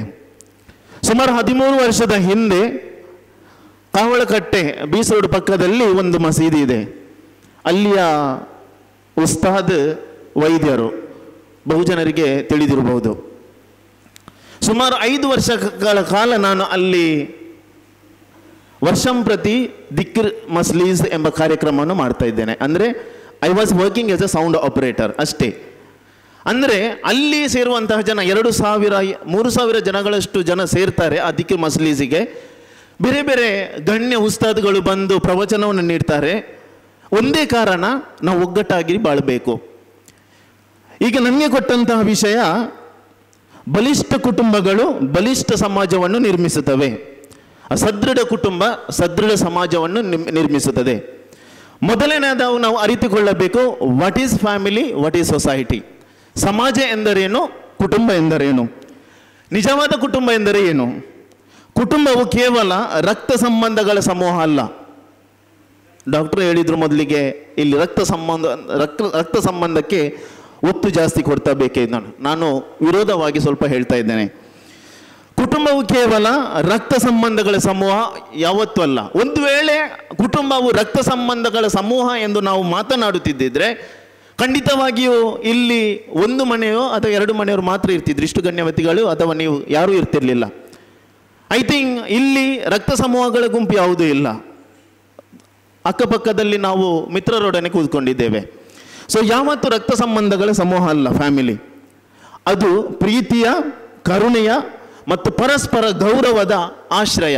ಈ ಆಶ್ರಯ ಎಂಬ ಪದ ಬಳಸುವುದಕ್ಕಿಂತ ನಾವು ಒಂದು ಸ್ಯಾಂಕ್ಚುರಿ ಅಂತ ಹೇಳ್ಬೋದು. ಸ್ಯಾಂಕ್ಚುರಿ ಅಂದರೆ ಪವಿತ್ರವಾದ, ನಾವು ಮಸೀದಿಗೆ ಹೋಗುವಾಗ ಅಲ್ಲಿ ಒಂದು ಪವಿತ್ರವಾದ ಸ್ಥಳ ಎಂಬುದಿದೆ. ಆ ಪವಿತ್ರವಾದ ಸ್ಥಳಕ್ಕೆ ಎಷ್ಟು ನಾವು ಗೌರವ ಕೊಡುತ್ತೇವೆಯೋ ಅದಕ್ಕಿಂತ ಹೆಚ್ಚಿನದಾಗಿ ಪ್ರಾಧಾನ್ಯತೆ ಮತ್ತು ಗೌರವ ನಾವು ನಮ್ಮ ಕುಟುಂಬಗಳಿಗೆ ಒತ್ತು ನೀಡಬೇಕಾಗಿದೆ. ಯಾವಾಗ ನಾವು ಕುಟುಂಬಕ್ಕೆ ಅಂತಹ ಪ್ರಾಧಾನ್ಯತೆಯನ್ನು ನೀಡುತ್ತೇವೆ ಆವಾಗ ಮಾತ್ರ ನಾವು ಸಮಾಜದಲ್ಲಿಯೂ ಕೂಡ ನಾವು ಗೌರವವನ್ನು ನೀಡಲು ಸಾಧ್ಯ. ಎರಡನೆಯದಾಗಿ, ಕುಟುಂಬವು ಯಾವಾಗ ಶ್ರೇಷ್ಠವಾಗ್ತದೆ, ಯಾವಾಗ ಕುಟುಂಬದ ವ್ಯಕ್ತಿಯು ಕುಟುಂಬಕ್ಕೋಸ್ಕರ ಶ್ರೇಷ್ಠತೆಯನ್ನು ಕಾಪಾಡಿಕೊಳ್ಳುತ್ತಾನೋ ಆವಾಗ ಮಾತ್ರ ಕುಟುಂಬವು ಶ್ರೇಷ್ಠವಾಗ್ತದೆ. ಸೂರ ಅರ್-ರೂಮ್ 30ನೇ ಅಧ್ಯಾಯ ವಾಕ್ಯ 21 ನಾನು ಕುರಾನ್ನಿಂದಲೇ ಓದ್ತೇನೆ. ನಾವು ಮನುಷ್ಯನಿಗೆ ತನ್ನ ತಾಯಿ ತಂದೆಯ ಜೊತೆ ಅತ್ಯುತ್ತಮವಾಗಿ ವರ್ತಿಸಬೇಕೆಂದು ಆದೇಶಿಸಿರುವೆವು, ಹಾಗೂ ನಿನಗೆ ತಿಳಿದಿಲ್ಲದವರನ್ನು ನನ್ನ ಜೊತೆ ಪಾಲುಗೊಳಿಸಲು ಅವರು ನಿನ್ನನ್ನು ಆಗ್ರಹಿಸಿದರೆ ಅವರನ್ನು ಅನುಸರಿಸಬೇಡ. ಕೊನೆಗೆ ನೀವು ನನ್ನ ಬಳಿಗೆ ಮರಳಿ ಬರುವಿರಿ. ನೀವು ಏನೆಲ್ಲ ಮಾಡುತ್ತಿದ್ದೀರೆಂಬುದನ್ನು ಆಗ ನಾನು ನಿಮಗೆ ತಿಳಿಸುವೆನು. ಮರಣದ ಅಂತ್ಯದಲ್ಲಿ ನಾವು ಎಲ್ಲರೂ ತಿಳಿದಿರುವುದು ಒಂದು ಪುನರ್ಜನ್ಮ, ಅಥವಾ ಒಂದಲ್ಲ ಒಂದು ದಿವಸ ನಾವು ಅನ್ಯೋನ್ಯವಾಗಿ ಸ್ವರ್ಗದಲ್ಲಿ ಸೇರಿಕೊಳ್ಳುತ್ತೇವೆ. ಇದೇ ವಾಕ್ಯ ಹೇಳುತ್ತೇವೆ. ಯಾವಾಗ ತಂದೆ ತಾಯಿಯರ ಒಲವಿನಿಂದ ನಾವು ನೋಡಿಕೊಳ್ಳುತ್ತೇವೋ ಮನೆಯಲ್ಲಿ, ಯಾವಾಗ ತಂದೆ ತಾಯಿಯರ ಮಾತುಗಳನ್ನು ಕೇಳಿ ನಾವು ಜೀವಿಸುತ್ತೇವೋ ಆವಾಗ ಸದೃಢ ಕುಟುಂಬಕ್ಕೆ ಒಂದು ಭದ್ರ ಬುನಾದಿ ಸಿಕ್ಕಿದಂತ ಆಗುತ್ತದೆ. ನಾವು ಏನು ಮಾಡಬೇಕಾಗಿದೆ? ಒಂದು ಪ್ರಾರ್ಥನೆಗೆ ಪ್ರಾಧಾನ್ಯತೆಯನ್ನು ಕೊಡಬೇಕಾಗಿದೆ. ಖಂಡಿತವಾಗಿ ನಾವು ಕೊಡ್ತಾ ಇದ್ದೇವೆ. ಈ ಪ್ರಾರ್ಥನೆ ಪ್ರಾಧಾನ್ಯತೆ ಕೊಡುವುದಕ್ಕೂ ಅದೇ ರೀತಿಯಾಗಿ ಕುಟುಂಬದ ಸಹಮಿಲನವು ಅದೇ ರೀತಿ ಆಗಬೇಕು. ನಾವು ಒಂದೊತ್ತಿನ ಊಟಕ್ಕಾದರೂ ಒಂದು ಫ್ಯಾಮಿಲಿಯು ಜೊತೆಗೂಡ್ತಾ ಇದ್ದೇವೆಯಾ? ಮಕ್ಕಳು, ತಂದೆ ತಾಯಿ ಮಕ್ಕಳ ಜೊತೆ ಮಾತನಾಡಲು ನಾವು ಸಮಯ ಕೊಡ್ತಾ ಇದ್ದೇವೆಯಾ? ಯಾವುದೇ ಯೋಜನೆಗಳು ಕುಟುಂಬದಲ್ಲಿ ರೂಪಿಸಬೇಕಾದರೆ, ಯಾವುದೇ ಯೋಜನೆಗಳು ಕುಟುಂಬದಲ್ಲಿ ನಾವು ನಿರ್ಮಿಸಬೇಕಾದಾಗ ನಾನೇ ಯಜಮಾನ, ನನ್ನದೇ ಪ್ರಾಧಾನ್ಯತೆ ಮನೆಯಲ್ಲಿ ಎಂಬ ವಿಷಯದ ಚಿಂತನೆಯಿಂದ, ನಕಾರಾತ್ಮಕ ಚಿಂತನೆಯಲ್ಲಿ ನಾವು ಯೋಜನೆಗಳನ್ನು ರೂಪಿಸ್ತೇವೆಯೋ? ಪತ್ನಿಯಲ್ಲಿ, ತಂದೆ ತಾಯಿಯಲ್ಲಿ ಅಥವಾ ಮಕ್ಕಳಲ್ಲಿ ನಾವು ಅದನ್ನು ಆಲೋಚಿಸಿ ನಾವು ನಿರ್ಧಾರಗಳನ್ನು ತೆಗೆದುಕೊಳ್ಳಬೇಕು. ಆವಾಗ ಆ ನಿರ್ಧಾರಕ್ಕೆ ಸದೃಢವಾದ ನಿರ್ಧಾರ, ಆ ನಿರ್ಧಾರಕ್ಕೆ ತುಂಬ ಬೆಲೆ ನಾವು ಕೊಟ್ಟಂತಾಗುತ್ತದೆ. ಇತ್ತೀಚಿನ ಕಾಲದಲ್ಲಿ ನಾವು ಏನಾಗ್ತೇವೆ, ನಾವು ಮಕ್ಕಳಲ್ಲಿ ಕೇಳೋದುಂಟು, ಯಾವ ರೀತಿಯ ನಾವು ಈ ಥರ ಪ್ಲ್ಯಾನ್ ಇದೆ, ಯಾವ ರೀತಿ ಮಾಡೋದು. ಇದರಲ್ಲಿ ಕೇವಲ ಮಕ್ಕಳು ಏನು ಹೇಳ್ತಾರೋ ಅದನ್ನು ನಾವು ಫುಲ್ಫಿಲ್ ಮಾಡಿದಂತ ಆಗುತ್ತದೆ, ಸಂಪೂರ್ಣಗೊಳಿಸಿದಂತಾಗಿ. ಯಾಕೆಂದರೆ ನಾನು ಕೇಳಿದಾಗ ಹೇಳ್ತಾರೆ, ನಕ್ಕು ಪ್ರಾಯ ಆಯಿತು, ನಾಳೆ ಮಕ್ಕ ನಿಕ್ಕೋರಲ್ಲ ಉತ್ತಲು ಎಂಬ ಮಾತು ನಮ್ಮಲ್ಲಿ ಖಂಡಿತವಾಗಿ ಬರ್ತದೆ. ನಮಗೆ ಪ್ರಾಯ ಆಯಿತು, ನಾಳೆ ನಿಲ್ಲುವರು ಮಕ್ಕಳಲ್ಲವೇ? ಆದರೆ ಮಕ್ಕಳು ಆ ಮನೆಯಲ್ಲಿ ನಿಲ್ತಾರೆ ಎಂಬ ಮನಸ್ಸಿನಲ್ಲಿ ಮಾತನ್ನು, ನಕಾರಾತ್ಮಕ ಚಿಂತನೆ ಇಟ್ಟು ಮಕ್ಕಳ ಕನಸನ್ನು ಆ ತಂದೆ ತಾಯಿಯ ಹಣದಲ್ಲಿ ಸಂಪೂರ್ಣಗೊಳಿಸುವುದಾದರೆ ಆ ಮಕ್ಕಳು ತನ್ನ ಕಾಲಲ್ಲಿ ನಿಲ್ಲುವುದು ಯಾವಾಗ? ಮಕ್ಕಳಿಗೆ ನಾಳೆ ನಿಲ್ಲಬೇಕಾದರೆ ಅವರ ಕನಸುಗಳನ್ನು ಅವರ ಅಡಿಪಾಯದಲ್ಲಿ ನಿಂತು, ಅವರ ಕಾಲಲ್ಲಿ ನಿಂತು ಅವರು ಸಂಪೂರ್ಣಗೊಳಿಸಬೇಕು. ಅದಕ್ಕೆ APJ ಅಬ್ದುಲ್ ಕಲಾಂ ಏನು ಹೇಳಿದರು? ಹಗಲು ಕನಸು ಕಾಣಿರಿ, and the dream which doesn't allow you to sleep. ಆ ಕನಸು ಕಾಣಬೇಕು, ಆ ಕನಸು ನಿನ್ನನ್ನು ನಿದ್ರೆಗೆ ಜಾರಿಕೊಳ್ಳಲು ಬಿಡಬಾರ್ದು. ಅಂಥ ಕನಸು ಕಾಣಬೇಕು. ಅಂಥ ಕನಸು ನಮ್ಮ ಮಕ್ಕಳು ಕಂಡಲ್ಲಿ ಮಾತ್ರ ನಮ್ಮ ಕುಟುಂಬವು ಅನ್ಯೋನ್ಯತೆಯಿಂದ ಇರುತ್ತದೆ. ಕುಟುಂಬ ಸದಸ್ಯರ ಪಾತ್ರವೇನು? ಒಂದು ಕುಟುಂಬ ಎಂಬ ಮಾತು ಬಂದಾಗ, ಅಥವಾ ಶಬ್ದ ಬಂದಾಗ ಅಲ್ಲಿ ನಮಗೆ ಸಿಗೋದು ಪೋಷಕರು, ಮಕ್ಕಳು, ಸಹೋದರರು, ಸಹೋದರಿಯರು. ಪೋಷಕರು ಮಾರ್ಗದರ್ಶನ ಮಕ್ಕಳಿಗೆ ಕೊಡಲೇಬೇಕು, ಅದರ ಅವರ ಜವಾಬ್ದಾರಿ. ಸ್ವಾಗತ ಭಾಷಣದಲ್ಲಿ ನಾವು ಕೇಳಿದ್ದೇವೆ, ತಾಯಿಯೇ ಮೊದಲ ಗುರು, ತಂದೆಯ ಆಶೀರ್ವಾದ ಮನೆಯ ಮೊದಲ ಪಾಠಶಾಲೆ. ಯಾವಾಗ ಈ ಗುರುವಿನ ಪಾತ್ರವನ್ನು ತಂದೆ ತಾಯಿಗಳು ನಿಭಾಯಿಸುತ್ತಾರೋ ಆವಾಗ ಸಾಮರಸ್ಯದ ಬದುಕು ಕುಟುಂಬದಲ್ಲಿ ಕಾಣಲು ಸಾಧ್ಯ. ಮಕ್ಕಳು ಯಾವಾಗಲೂ ಆನಂದವನ್ನು ತರುವಂತಿರಬೇಕು. ಯಾವಾಗ ಮಕ್ಕಳು ಆನಂದವನ್ನು ತರಲು ನಿರ್ಲಕ್ಷಿಸುತ್ತಾರೋ ಅಥವಾ ಆಲಸ್ಯವನ್ನು ತರುತ್ತಾರೋ ಆವಾಗ ನಾವು ಖಂಡಿತವಾಗಿ ಕಂಡುಕೊಳ್ಳಬಹುದು, ತಂದೆ ತಾಯಿಯರು ಈಗಾಗಲೇ ದಾರಿ ತಪ್ಪಿ ಹೋಗಿದ್ದಾರೆ. ಇಲ್ಲಿ ತಂದೆ ತಾಯಿ ದಾರಿ ತಪ್ಪಿ ಹೋಗುವುದೆಂಬ ಮಾತನ್ನು ಹೇಳುವಾಗ ನಾನು 2 ಉಲ್ಲೇಖವನ್ನು ಮಾಡ್ತೇನೆ. ಯಾವಾಗ ಅಸಭ್ಯತನಕ್ಕೆ, ಅಸಡ್ಡೆತನಕ್ಕೆ ಅಥವಾ ಅನೀತಿಗೆ ತಂದೆಯು ಒಳಗಾಗ್ತಾನೋ ಆವಾಗ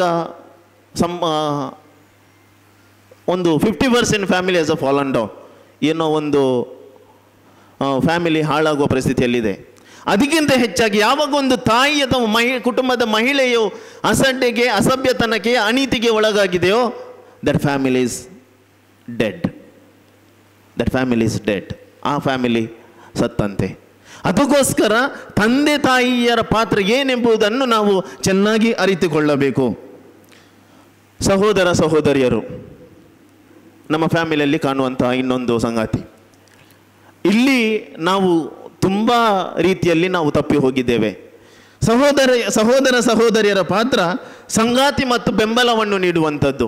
ಇಲ್ಲಿ ಬೆಂಬಲ ನೀಡುವಂಥ ಬದಲು ಈ ಲೌಕಿಕ ಜೀವನದಲ್ಲಿ ನಮಗೆ ಏನು ಬೇಕೋ ಆ ಕಾರಣಗಳಿಗಾಗಿ ಹೊಡೆದಾಡಿ ಬಡಿದಾಡಿ ನಾವು ಒಂದು ರೀತಿಯ ಗೋಡೆಯನ್ನು ನಿರ್ಮಿಸಿದ್ದೇವೆ. ಅದು ಗೋಡೆಯನ್ನು ಕೆಡವಲು ನಮಗೆ ಕ್ಷಮಾಪಣದ ಜೀವನವನ್ನು ನಮಗೆ ಜೀವಿಸಲು ಕಷ್ಟವಾಗ್ತಿದೆ.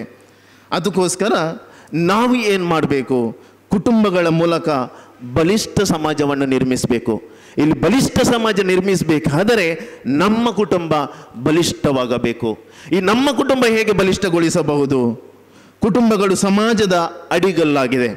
ಈ ಅಡಿಗಲ್ಲು ಯಾವಾಗ ನಾವು ಫೌಂಡೇಶನ್ ಸ್ಟೋನು ಕರೆಕ್ಟಾಗಿ ಹಾಕುವುದಿಲ್ಲವೋ, ನಾವು ಫೌಂಡೇಶನ್ ಸ್ಟೋನು ಯಾವಾಗ ಹಾಕುವಾಗ ನಾವು ತಯಾರಿಯನ್ನು ಮಾಡುವುದಿಲ್ಲವೋ ಆ ಮನೆ ಸಂಪೂರ್ಣಗೊಳಿಸಲು ಯಾವತ್ತೂ ಸಾಧ್ಯವಿಲ್ಲ.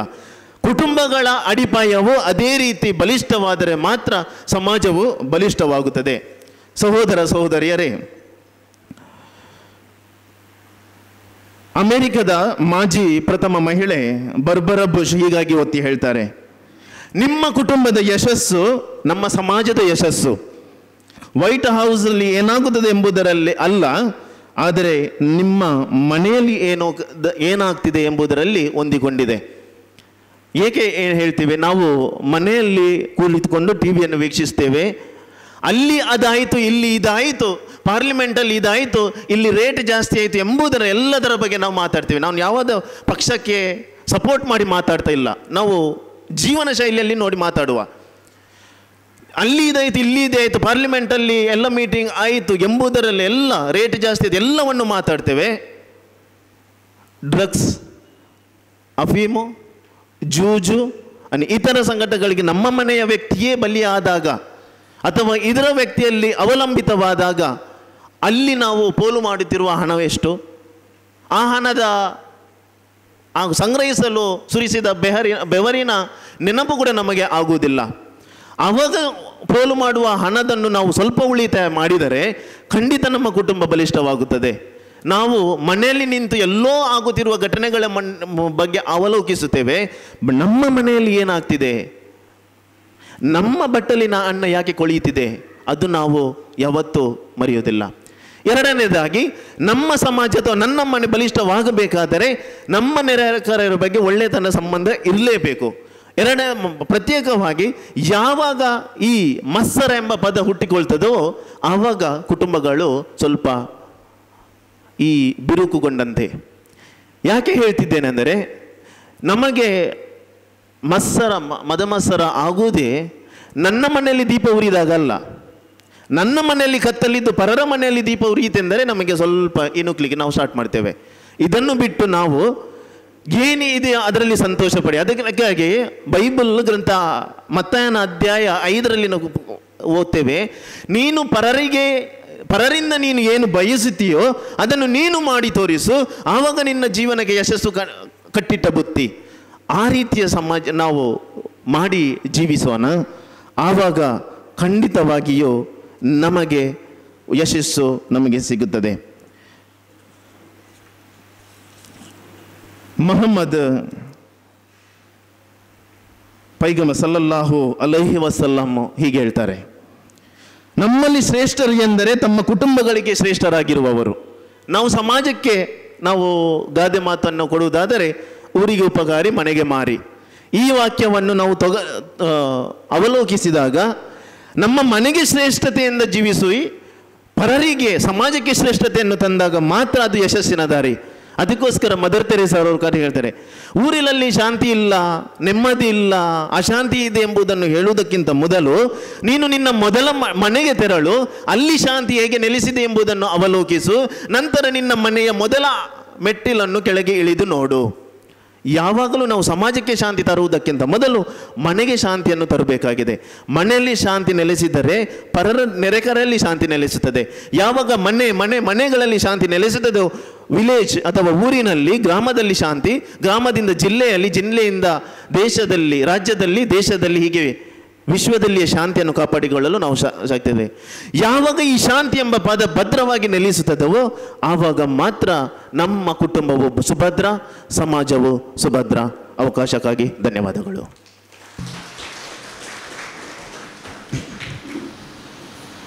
ಯಾವ ವ್ಯಕ್ತಿಯು ಕುಟುಂಬದ ಶ್ರೇಷ್ಠತೆಯನ್ನು ಕಾಪಾಡುತ್ತಾನೋ ಆಗ ಕುಟುಂಬ ಸುದೃಢವಾಗಲು ಸಾಧ್ಯ. ನಮ್ಮ ಸಮಾಜ ಬಲಿಷ್ಠ ಸಮಾಜವಾಗಬೇಕು ಎಂಬ ಸಂದೇಶದೊಂದಿಗೆ ನಮ್ಮೆಲ್ಲರನ್ನು ಉದ್ದೇಶಿಸಿ ಮಾತನಾಡಿದ ಕ್ರೈಸ್ತ ಧರ್ಮಗುರುಗಳು ಲಿಯೋ ಪ್ರವೀಣ್ ಡಿಸೋಜಾ ಇವರಿಗೆ ತುಂಬು ಹೃದಯದ ಧನ್ಯವಾದಗಳು. ಕಾರ್ಯಕ್ರಮವನ್ನು ಮುಂದುವರಿಸುತ್ತಾ ನಮ್ಮೊಂದಿಗೆ ಇನ್ನೋರ್ವ ಮುಖ್ಯ ಅತಿಥಿ ಮತ್ತು ಸಂಪನ್ಮೂಲ ವ್ಯಕ್ತಿಗಳೇ ಆಗಮಿಸಿದಂತಹ ಡಾಕ್ಟರ್ ನಿಕೇತನ್, ಪ್ರಾಧ್ಯಾಪಕರು ಮತ್ತು ಡೀನ್, ಕಲಾ ವಿಭಾಗ, ಸರ್ಕಾರಿ ಮಹಿಳಾ ಪ್ರಥಮ ದರ್ಜೆ ಕಾಲೇಜು, ಸ್ನಾತಕೋತ್ತರ ಅಧ್ಯಯನ ಕೇಂದ್ರ, ಅಜ್ಜರಕಾಡು, ಉಡುಪಿ ಇವರನ್ನು ನಾನು ನುಡಿಪೀಠದ ಕಡೆಗೆ ಆಹ್ವಾನಿಸ್ತಾ ಇದ್ದೇನೆ.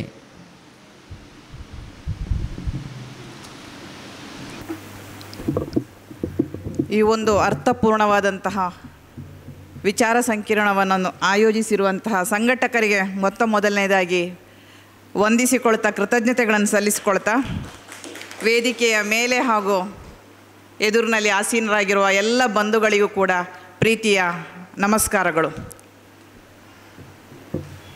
Strong family build a strong society. ಫ್ಯಾಮಿಲಿಯೂ ಸ್ಟ್ರಾಂಗ್, ಸೊಸೈಟಿಯೂ ಸ್ಟ್ರಾಂಗ್ ಆಗಿರಬೇಕು.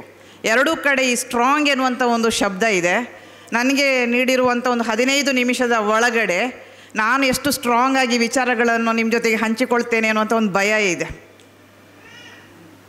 ಆ ಫ್ಯಾಮಿಲಿಯ ಬಗ್ಗೆ ಬಹಳ ಸುಂದರವಾಗಿ ನನಗಿಂತ ಮೊದಲು ವಿಚಾರ ಮಂಡನೆ ಮಾಡಿದಂಥ ಆ ಡಾಕ್ಟ್ರ್ ರಕ್ತ ಸಂಬಂಧವನ್ನು ಮೀರಿ ಅವರು ಸ್ನೇಹ ಸಂಬಂಧವನ್ನು ಇಟ್ಕೊಂಡು ಮಾತನಾಡಿದರು. ಬಹುಶಃ ಇವತ್ತು ನಾವು ಇಲ್ಲಿ ಎಲ್ಲರೂ ಸೇರಿಕೊಂಡಿದ್ದೇವೆ. ಇಲ್ಲಿ ನನಗೆ ಬಹಳ ಒಂದು ಸುಂದರವಾದಂಥ ಸಮಾರಂಭ, ಅರ್ಥಪೂರ್ಣವಾದಂಥ ಸಮಾರಂಭ. ಯಾಕೆ ಕೇಳಿದರೆ ಇಲ್ಲಿ ಒಂದು ಸ್ಟ್ರಾಂಗ್ ಫ್ಯಾಮಿಲಿ ಇಲ್ಲಿ ಒಂದು ಕ್ರಿಯೇಟ್ ಆಗಿದೆ. ಆ ಸ್ಟ್ರಾಂಗ್ ಫ್ಯಾಮಿಲಿ ನಮ್ಮ ಪರಸ್ಪರ ಒಬ್ಬರೊಬ್ಬರ ಆಲೋಚನೆಗಳು ಅದು ಬಹಳ ಒಂದು ಪಾಸಿಟಿವ್ ಆದಂಥ ಆಲೋಚನೆಗಳಾಗಿದ್ದರೆ ಖಂಡಿತವಾಗಿಯೂ ಕೂಡ ನಮ್ಮ ಸಮಾಜವನ್ನು ಅದು ಸುಸ್ಥಿರವಾದಂಥ ಸದೃಢವಾದಂಥ ಸಮಾಜವನ್ನಾಗಿ ಅದು ರೂಪಿಸ್ತದೆ. ಆ ಹಿನ್ನೆಲೆಯಲ್ಲಿ ಈಗಾಗಲೇ ಪ್ರಸ್ತಾಪಗೊಂಡಂಥ ಕೆಲವು ಮಾತುಗಳು, ಮನೆಯೇ ಮೊದಲ ಪಾಠಶಾಲೆ, ತಾಯಿಯೇ ಮೊದಲ ಗುರು, ವಿಮೆನ್ ಎಂಪವರ್ಮೆಂಟ್, ಹೆಣ್ಣುಮಕ್ಕಳು ಇವರನ್ನು ಮುಖ್ಯವಾಗಿ ಇಟ್ಟುಕೊಂಡು ಒಂದು ಕುಟುಂಬ ಅಂತ ಹೇಳಿದಾಗಲೂ ಕೂಡ ಫಾದರ್ ಕೂಡ ಹೇಳಿದರು, ತಂದೆ ಅವರೆಲ್ಲಿಯಾದರೂ ನೈತಿಕವಾಗಿ ಅಧಪತನಗೊಂಡ್ರೆ ಫ್ಯಾಮಿಲಿ ಅರ್ಧ ಹಾಳಾಯಿತು ಅಂತ. ತಾಯಿ ಅಧಪತನಗೊಂಡ್ರೆ ಅದು ಕಂಪ್ಲೀಟ್ ಸ್ಮ್ಯಾಶ್, ಕಂಪ್ಲೀಟ್ ನಾಶನೇ, ಮತ್ತು ಕುಟುಂಬನೇ ಇಲ್ಲ. ಹಾಗಾಗಿ ಎಲ್ಲ ಕಡೆಗಳಲ್ಲೂ ಕೂಡ ಒಂದು ಫ್ಯಾಮಿಲಿ ಸ್ಟ್ರಾಂಗ್ ಆಗಿ ಅದು ಸುಸ್ಥಿರವಾಗಿ ನಿಲ್ಲಬೇಕು ಅಂತ ಹೇಳಿದರೆ ಹೆಣ್ಣುಮಗಳು ಸ್ಟ್ರಾಂಗ್ ಗುರುವೇ, ಅವಳು ಭಾಳ ಸ್ಟ್ರಾಂಗ್ ಆಗಬೇಕು. ಆದರೆ ಹೆಣ್ಣು ಮಕ್ಕಳು ಬಹಳ ಸ್ಟ್ರಾಂಗ್ ಆಗಬೇಕಿದ್ರೆ ಈ ಸಮಾಜದಲ್ಲಿ ಇರುವಂತಹ ರೂಢಿಗತವಾಗಿ ಬಂದಂತಹ ಆಲೋಚನೆಗಳು ಅದು ಯಾವ ರೀತಿ ಬಂದಿದೆ ಅದನ್ನು ನಾವು ಆಲೋಚನೆ ಮಾಡ್ಕೊಳ್ಬೇಕು. ಆ ಹಿನ್ನೆಲೆಯಲ್ಲಿ ನಾವು ಗಂಡಿರ್ಬೋದು ಹೆಣ್ಣಿರ್ಬೋದು, ನಾವು ಬಯೋಲಾಜಿಕಲ್ ಡಿಫೈನ್ ಮಾಡೋದಿದ್ರೆ 23 ಪೇರ್ ಕ್ರೋಮೋಸೋಮ್ಸ್ ಇರುವಂಥದ್ದು ಗಂಡಿನ ದೇಹದಲ್ಲೂ ಅಷ್ಟೇ, ಹೆಣ್ಣಿನ ದೇಹದಲ್ಲೂ ಅಷ್ಟೇ. ಅದರಲ್ಲಿ 1 ಪೇರ್ ಕ್ರೋಮೋಸೋಮ್ನ ಡಿಫರೆನ್ಸ್ ಇರುವಂಥದ್ದು. ಆದರೆ ಸೊಸೈಟಿಯಲ್ಲಿ 99% ಕಲ್ಚರಲ್ ಡಿಫರೆನ್ಸ್ ಇದು ಹೆಣ್ಣನ್ನಾಗಿ ಗಂಡನ್ನಾಗಿ ನಮ್ಮನ್ನು ಕ್ರಿಯೇಟ್ ಮಾಡ್ತಾರೆ. ಹಾಗಾಗಿ ಸ್ವಾಭಾವಿಕವಾಗಿ ನ್ಯಾಚುರಲ್ ಆಗಿಯೇ ಹೆಣ್ಣು ಮಕ್ಕಳು ಗಂಡು ಮಕ್ಕಳಿಗಿಂತ ಬುದ್ಧಿಯಲ್ಲಿ, ಶಕ್ತಿಯಲ್ಲಿ ಎಲ್ಲದರಲ್ಲೂ ಕಡಿಮೆ. ಅವರು ಎಷ್ಟು ಕಡಿಮೆ ಅಂತ ಹೇಳಿದರೆ ಇವತ್ತಿಗೂ ಕೂಡ ನಾವು ನಮ್ಮಂಥ ಸರ್ಕಾರಿ ಇದರಲ್ಲಿ ಸೇವೆ ಕೆಲಸ ಮಾಡುವಂಥವರಿಗೆ ನಮಗೆ ಸಂಬಳದಲ್ಲಿ ಗಂಡಸರಿಗೆ ಜಾಸ್ತಿ ನಮಗೆ ಕಡಿಮೆ ಕೊಟ್ಟರೆ ನಮ್ಮದು ಯಾವ್ಯಾವ ಪೋಸ್ಟಲ್ಲಿದ್ದೇವೆ ನಾವು ಖಂಡಿತವಾಗಿ ಕೂಡ ನಾವು ಪ್ರೊಟೆಸ್ಟ್ ಮಾಡ್ತೇವೆ ಮತ್ತು ಮಾಡಲಿಕ್ಕೆ ಸಾಧ್ಯ ಕೂಡ ಇಲ್ಲ. ಪ್ರಜಾಪ್ರಭುತ್ವದ ವ್ಯವಸ್ಥೆಯ ಒಳಗಡೆ ಗಂಡು ಹೆಣ್ಣಿಗೆ ಸಮಾನತೆ ಇವೆಲ್ಲವೂ ಇದೆ. ಆದರೆ ಇವತ್ತು ನಮ್ಮ ಪರಿಸರದಲ್ಲಿ, ನಮ್ಮ ಸಮಾಜದಲ್ಲಿ ಒಂದು ಕೂಲಿ ಆಳುಗಳು ಬರುವಾಗ ಗಂಡು ಕೂಲಿ ಆಳಿಗೆ ಮತ್ತು ಹೆಣ್ಣು ಕೂಲಿ ಆಳಿಗೆ ನಾವು ಒಂದೇ ರೀತಿಯ ಸಂಬಳವನ್ನು ಕೊಡ್ತೇವಾ? ಅಲ್ಲಿಂದಲೇ ಸ್ಟಾರ್ಟ್ ಆಗ್ತದೆ. ಇದನ್ನು ಯಾಕೆ ನಾನು ನಿಮ್ಮ ಎದುರಿನಲ್ಲಿ ಪ್ರಸ್ತಾಪ ಮಾಡ್ತೇನೆ ಅಂತ ಕೇಳಿದರೆ, ನಮ್ಮ ಸಮಾಜದ ಒಳಗಡೆ ರೂಢಿಗತವಾಗಿ ಒಂದು ಎಲ್ಲ ಕಡೆಗಳಲ್ಲೂ ಕೂಡ ಹೆಣ್ಣು ಮಕ್ಕಳನ್ನು ಬಹಳ second sex, the women the second sex ಎನ್ನುವಂಥ ರೀತಿಯಲ್ಲೇ ನಡೆಸ್ಕೊಂಡು ಬಂದಿದ್ದಾರೆ.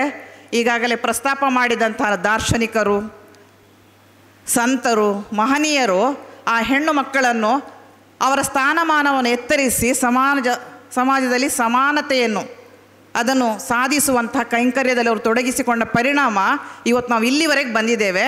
ಆದರೆ ಇಲ್ಲಿವರೆಗೆ ಬಂದಿದ್ದೇವೆ ಅಂತ ಹೇಳಿದರೂ ಕೂಡ ನಾವು ಇವತ್ತು ಆರಂಭದಲ್ಲೇ ಹೇಳಿದರು, ಯಾಕೆ ಇವತ್ತು ನಾವು ಈ ವಿಮೆನ್ ಎಂಪವರ್ಮೆಂಟನ್ನೇ ಫೋಕಸ್ ಮಾಡಿದ್ದೇವೆ, ಇವತ್ತು ಹೇಗೆ ಎಲ್ಲ ಸಮಾಜದಲ್ಲಿ ವಿಘಟನೆಗಳಾಗ್ತಾ ಇದೆ, ಆ ಹಿನ್ನೆಲೆಯನ್ನು ಇಟ್ಟುಕೊಂಡು ಇವತ್ತಿನ ಈ ಕಾರ್ಯಕ್ರಮವನ್ನು ಕೂಡ ಆಯೋಜನೆ ಮಾಡಿದ್ದಾರೆ. ಹಾಗಾಗಿ ನಾನು ಕೂಡ ಬಹಳ ಪ್ರೀತಿಯಿಂದ ಕಾರ್ಯಕ್ರಮಕ್ಕೆ ಬಂದಿದ್ದೇನೆ. ನಾನು ಹೆಚ್ಚು ಮಾತುಗಳನ್ನು ಇಲ್ಲಿ ಮಾತನಾಡಲಿಕ್ಕೆ ಹೋಗುವುದಿಲ್ಲ. ಸೀಮಿತ ಅವಧಿಯ ಒಳಗಡೆ ನನ್ನ ವಿಚಾರಗಳನ್ನು ಹೇಳಿ ಆಮೇಲೆ ಸಂಘಟಕರು ಹೇಳಿದ್ದಾರೆ ಮತ್ತು ಊಟ ಕೂಡ ಇದೆ. ಊಟದ ಟೈಮಲ್ಲಿ ಕೂಡ ಡಿಸ್ಕಷನ್, ಎಲ್ಲಿಯಾದರೂ ಚರ್ಚಾಸ್ಪದವಾದಂಥ ವಿಚಾರಗಳಿದ್ದರೆ ಅಲ್ಲಿ ಕೂಡ ಮಾತನಾಡಿ ಜಗಳ ಮಾಡಿಕೊಂಡು ಕೊನೆಗೆ ರಾಜಿಯಾಗಿ ಮನೆಗೆ ಹೋಗಬೇಕು. ಹಾಗಿದ್ದರೆ ಮಾತ್ರ ಅದು ಸುಸ್ಥಿರ ಸದೃಢ ಸಮಾಜ ಆಗ್ತದೆ. ಆ ಹಿನ್ನೆಲೆಯಲ್ಲಿ ನನಗೆ ಬಹಳ ಒಂದು ನೋವಿರುವಂಥದ್ದು ಎಲ್ಲಿ ಕೇಳಿದರೆ, ನಿನ್ನೆ ಅಷ್ಟೇ ನಮ್ಮ ಮನೆಯಲ್ಲಿ ನಾವು ಕೆಲಸಕ್ಕೆ ಬಾಗಲಕೋಟೆಯ ಒಬ್ಬ ವ್ಯಕ್ತಿ ಬಂದಿದ್ದರು. ಒಂದು 60-62 ವರ್ಷ ಪ್ರಾಯದ ಆ ಗಂಡಸು. ಅವ್ರು ನನ್ನ ಹತ್ರ ಕೆಲಸ ಮಾಡ್ತಾ ಇರಬೇಕಿದ್ರೆ, ಅಮ್ಮ ನಿಮಗೆಷ್ಟು ಮಕ್ಕಳು ಅಂತ ಕೇಳಿದರು. ನಂಗೆ ಒಬ್ಬಳು ಹೆಣ್ಮಗಳು ಅಂತ ಹೇಳಿದರೆ, ಓಹ್ ತುಂಬ ಒಳ್ಳೆಯದಾಯಿತು, ನೀವು ಬಹಳ ಅದೃಷ್ಟವಂತರು, ಹೆಣ್ಣು ಮಗಳನ್ನು ಹೆತ್ತಿದ್ದೀರಲ್ಲ. ನಾನು ಆಗ ಕೇಳಿದೆ, ನಿಮ್ಗೆ ಎಷ್ಟು ಮಕ್ಕಳು ಅಂತೇಳಿ. ನನಗೆ 4 ಮಕ್ಕಳು, 2 ಗಂಡು 2 ಹೆಣ್ಣು. ಆ 2 ಗಂಡು ಪ್ರಯೋಜನವೇ ಇಲ್ಲ ಅಂಥೇಳಿ. ಆ 2 ಗಂಡು ಮಕ್ಕಳಿಂದಾಗಿ ಆ ಮಕ್ಕಳಿಗೆ ಮದುವೆ ಮಾಡಿದೆ, ನಾನೆಲ್ಲ ಮಾಡಿದ್ದೇನೆ. ಆದರೆ ಸರಾಯಿ ಕುಡಿತಾರೆ, ಕೆಲಸ ಮಾಡಲ್ಲ. ಅವರನ್ನು ಇವತ್ತೂ ಕೂಡ ಅವರ ಸಂಬಂಧವನ್ನು ಒಗ್ಗೂಡಿಸಿಕೊಂಡು ನನ್ನ ಸೊಸೆಯಂದಿರು ಅವರ ತವ್ರ ಮನೆಗೆ ಹೋಗಿ ಕೂತ್ಕೊಳ್ತಾ ಇದ್ದಾರೆ. ನನಗೆ ಬಹಳ ಕಷ್ಟ ಆಗ್ತದೆ. ಆದರೆ ನನ್ನ ಹೆಣ್ಣು ಮಕ್ಕಳಿಂದಾಗಿ ನಾನು ಇವತ್ತು ಉಡುಪಿಯಲ್ಲಿ ನಾನು ಬಹಳ ನೆಮ್ಮದಿಯ ನನ್ನ ಹೆಂಡತಿ ಮತ್ತು ನನ್ನ 2 ಹೆಣ್ಣು ಮಕ್ಕಳ ಜೊತೆಗೆ ಜೀವನ ಮಾಡ್ತಾ ಇದ್ದೇನೆ ಅಂತ ಹೇಳಿದರು. ಬಹುಶಃ ಇದು ಒಂದು ಮನೆಯ ಕತೆಗಳಲ್ಲ. ಇವತ್ತು ಕುಟುಂಬ ಅಂತ ಹೇಳುವಾಗ ಇಲ್ಲಿ ಗಂಡು ಮತ್ತು ಹೆಣ್ಣು ಎಲ್ಲಿ ತಪ್ಪಾಗ್ತದೆ? ಒಂದು ಕುಟುಂಬದ ಒಳಗಡೆ ಹಿರಿಯರಿದ್ದಾರೆ, ಯುವಕರಿದ್ದಾರೆ, ಮಕ್ಕಳಿದ್ದಾರೆ. ನಾವು ವಾಸ ಆಗುವಂಥ ಉಡುಪಿಯ ಹೃದಯ ಭಾಗದಲ್ಲಿ ವಾಸ ಆಗ್ತಾ ಇದ್ದೇವೆ. ಆದರೆ ನನ್ನ ಹಿಂದೆ ಇರುವಂಥ ಮನೆ ಅದು ಇವತ್ತು ವೃದ್ಧಾಶ್ರಮ ಆಗಿದೆ. ಆ ವೃದ್ಧಾಶ್ರಮದಲ್ಲಿ ರಕ್ತ ಸಂಬಂಧಿಗಳಲ್ಲ ಅಲ್ಲಿರೋದು. ಅಲ್ಲಿ ಯಾವ್ಯಾವ ಜಾತಿಯವರು ಅವರನ್ನು ನೋಡ್ಕೊಳ್ಳುವಂಥ ಒಂದು ವ್ಯವಸ್ಥೆ, ದುಡ್ಡು ಕೊಡ್ತಾರೆ, ಅಲ್ಲಿ ವೃದ್ಧರನ್ನು ನೋಡ್ತಾರೆ. ಬಹುಶಃ ಹಿಂದೆ ಒಂದು 10-20 ವರ್ಷಗಳ ಹಿಂದೆ ಇದನ್ನೆಲ್ಲ ನಾವು ನೋಡುವಂಥ ನಮಗೆಲ್ಲ ಇದರ ಅನುಭವಗಳೇ ಇರಲಿಲ್ಲ. ಆದರೆ ಇವತ್ತು ನಮ್ಮ ಹಿರಿಯರು ವೃದ್ಧಾಶ್ರಮಗಳಲ್ಲಿದ್ದಾರೆ. ನಮ್ಮ ಯುವಕರು ಯಾವ್ಯಾವುದೇ ರೀತಿಯಲ್ಲಿ, ಈಗ ಮೊನ್ನೆ ಅಷ್ಟೇ ನಮ್ಮ ದ್ವಿತೀಯ PUC ಫಲಿತಾಂಶ ಬಂತು. ಒಬ್ಬರು ಪ್ರಾಧ್ಯಾಪಕರು, ಅವರ ಮಗ PUC ಅವನ ಪರ್ಸೆಂಟೇಜ್ 98. ಬಹಳ ಖುಷಿಯಾಯಿತು. ಅವರಿಗೆ ಅಭಿನಂದನೆಗಳನ್ನು ಹೇಳಲಿಕ್ಕೆ ಹೋದರೆ ಅವರು ಏನು ಹೇಳ್ತಾ ಇದ್ದಾರೆ ಕೇಳಿದರೆ, ಜಸ್ಟ್ 2 ಮಾರ್ಕಿನಿಂದ ನನ್ನ ಮಗನಿಗೆ ರ್ಯಾಂಕ್ ಮಿಸ್ ಆಯಿತು ಅಂತೇಳಿ. 98 ಪಡ್ಕೊಂಡ್ರು ಕೂಡ ಜಸ್ಟ್ 2 ಮಾರ್ಕ್ಸ್ನಿಂದ ರ್ಯಾಂಕ್ ಮಿಸ್ ಆಯಿತು.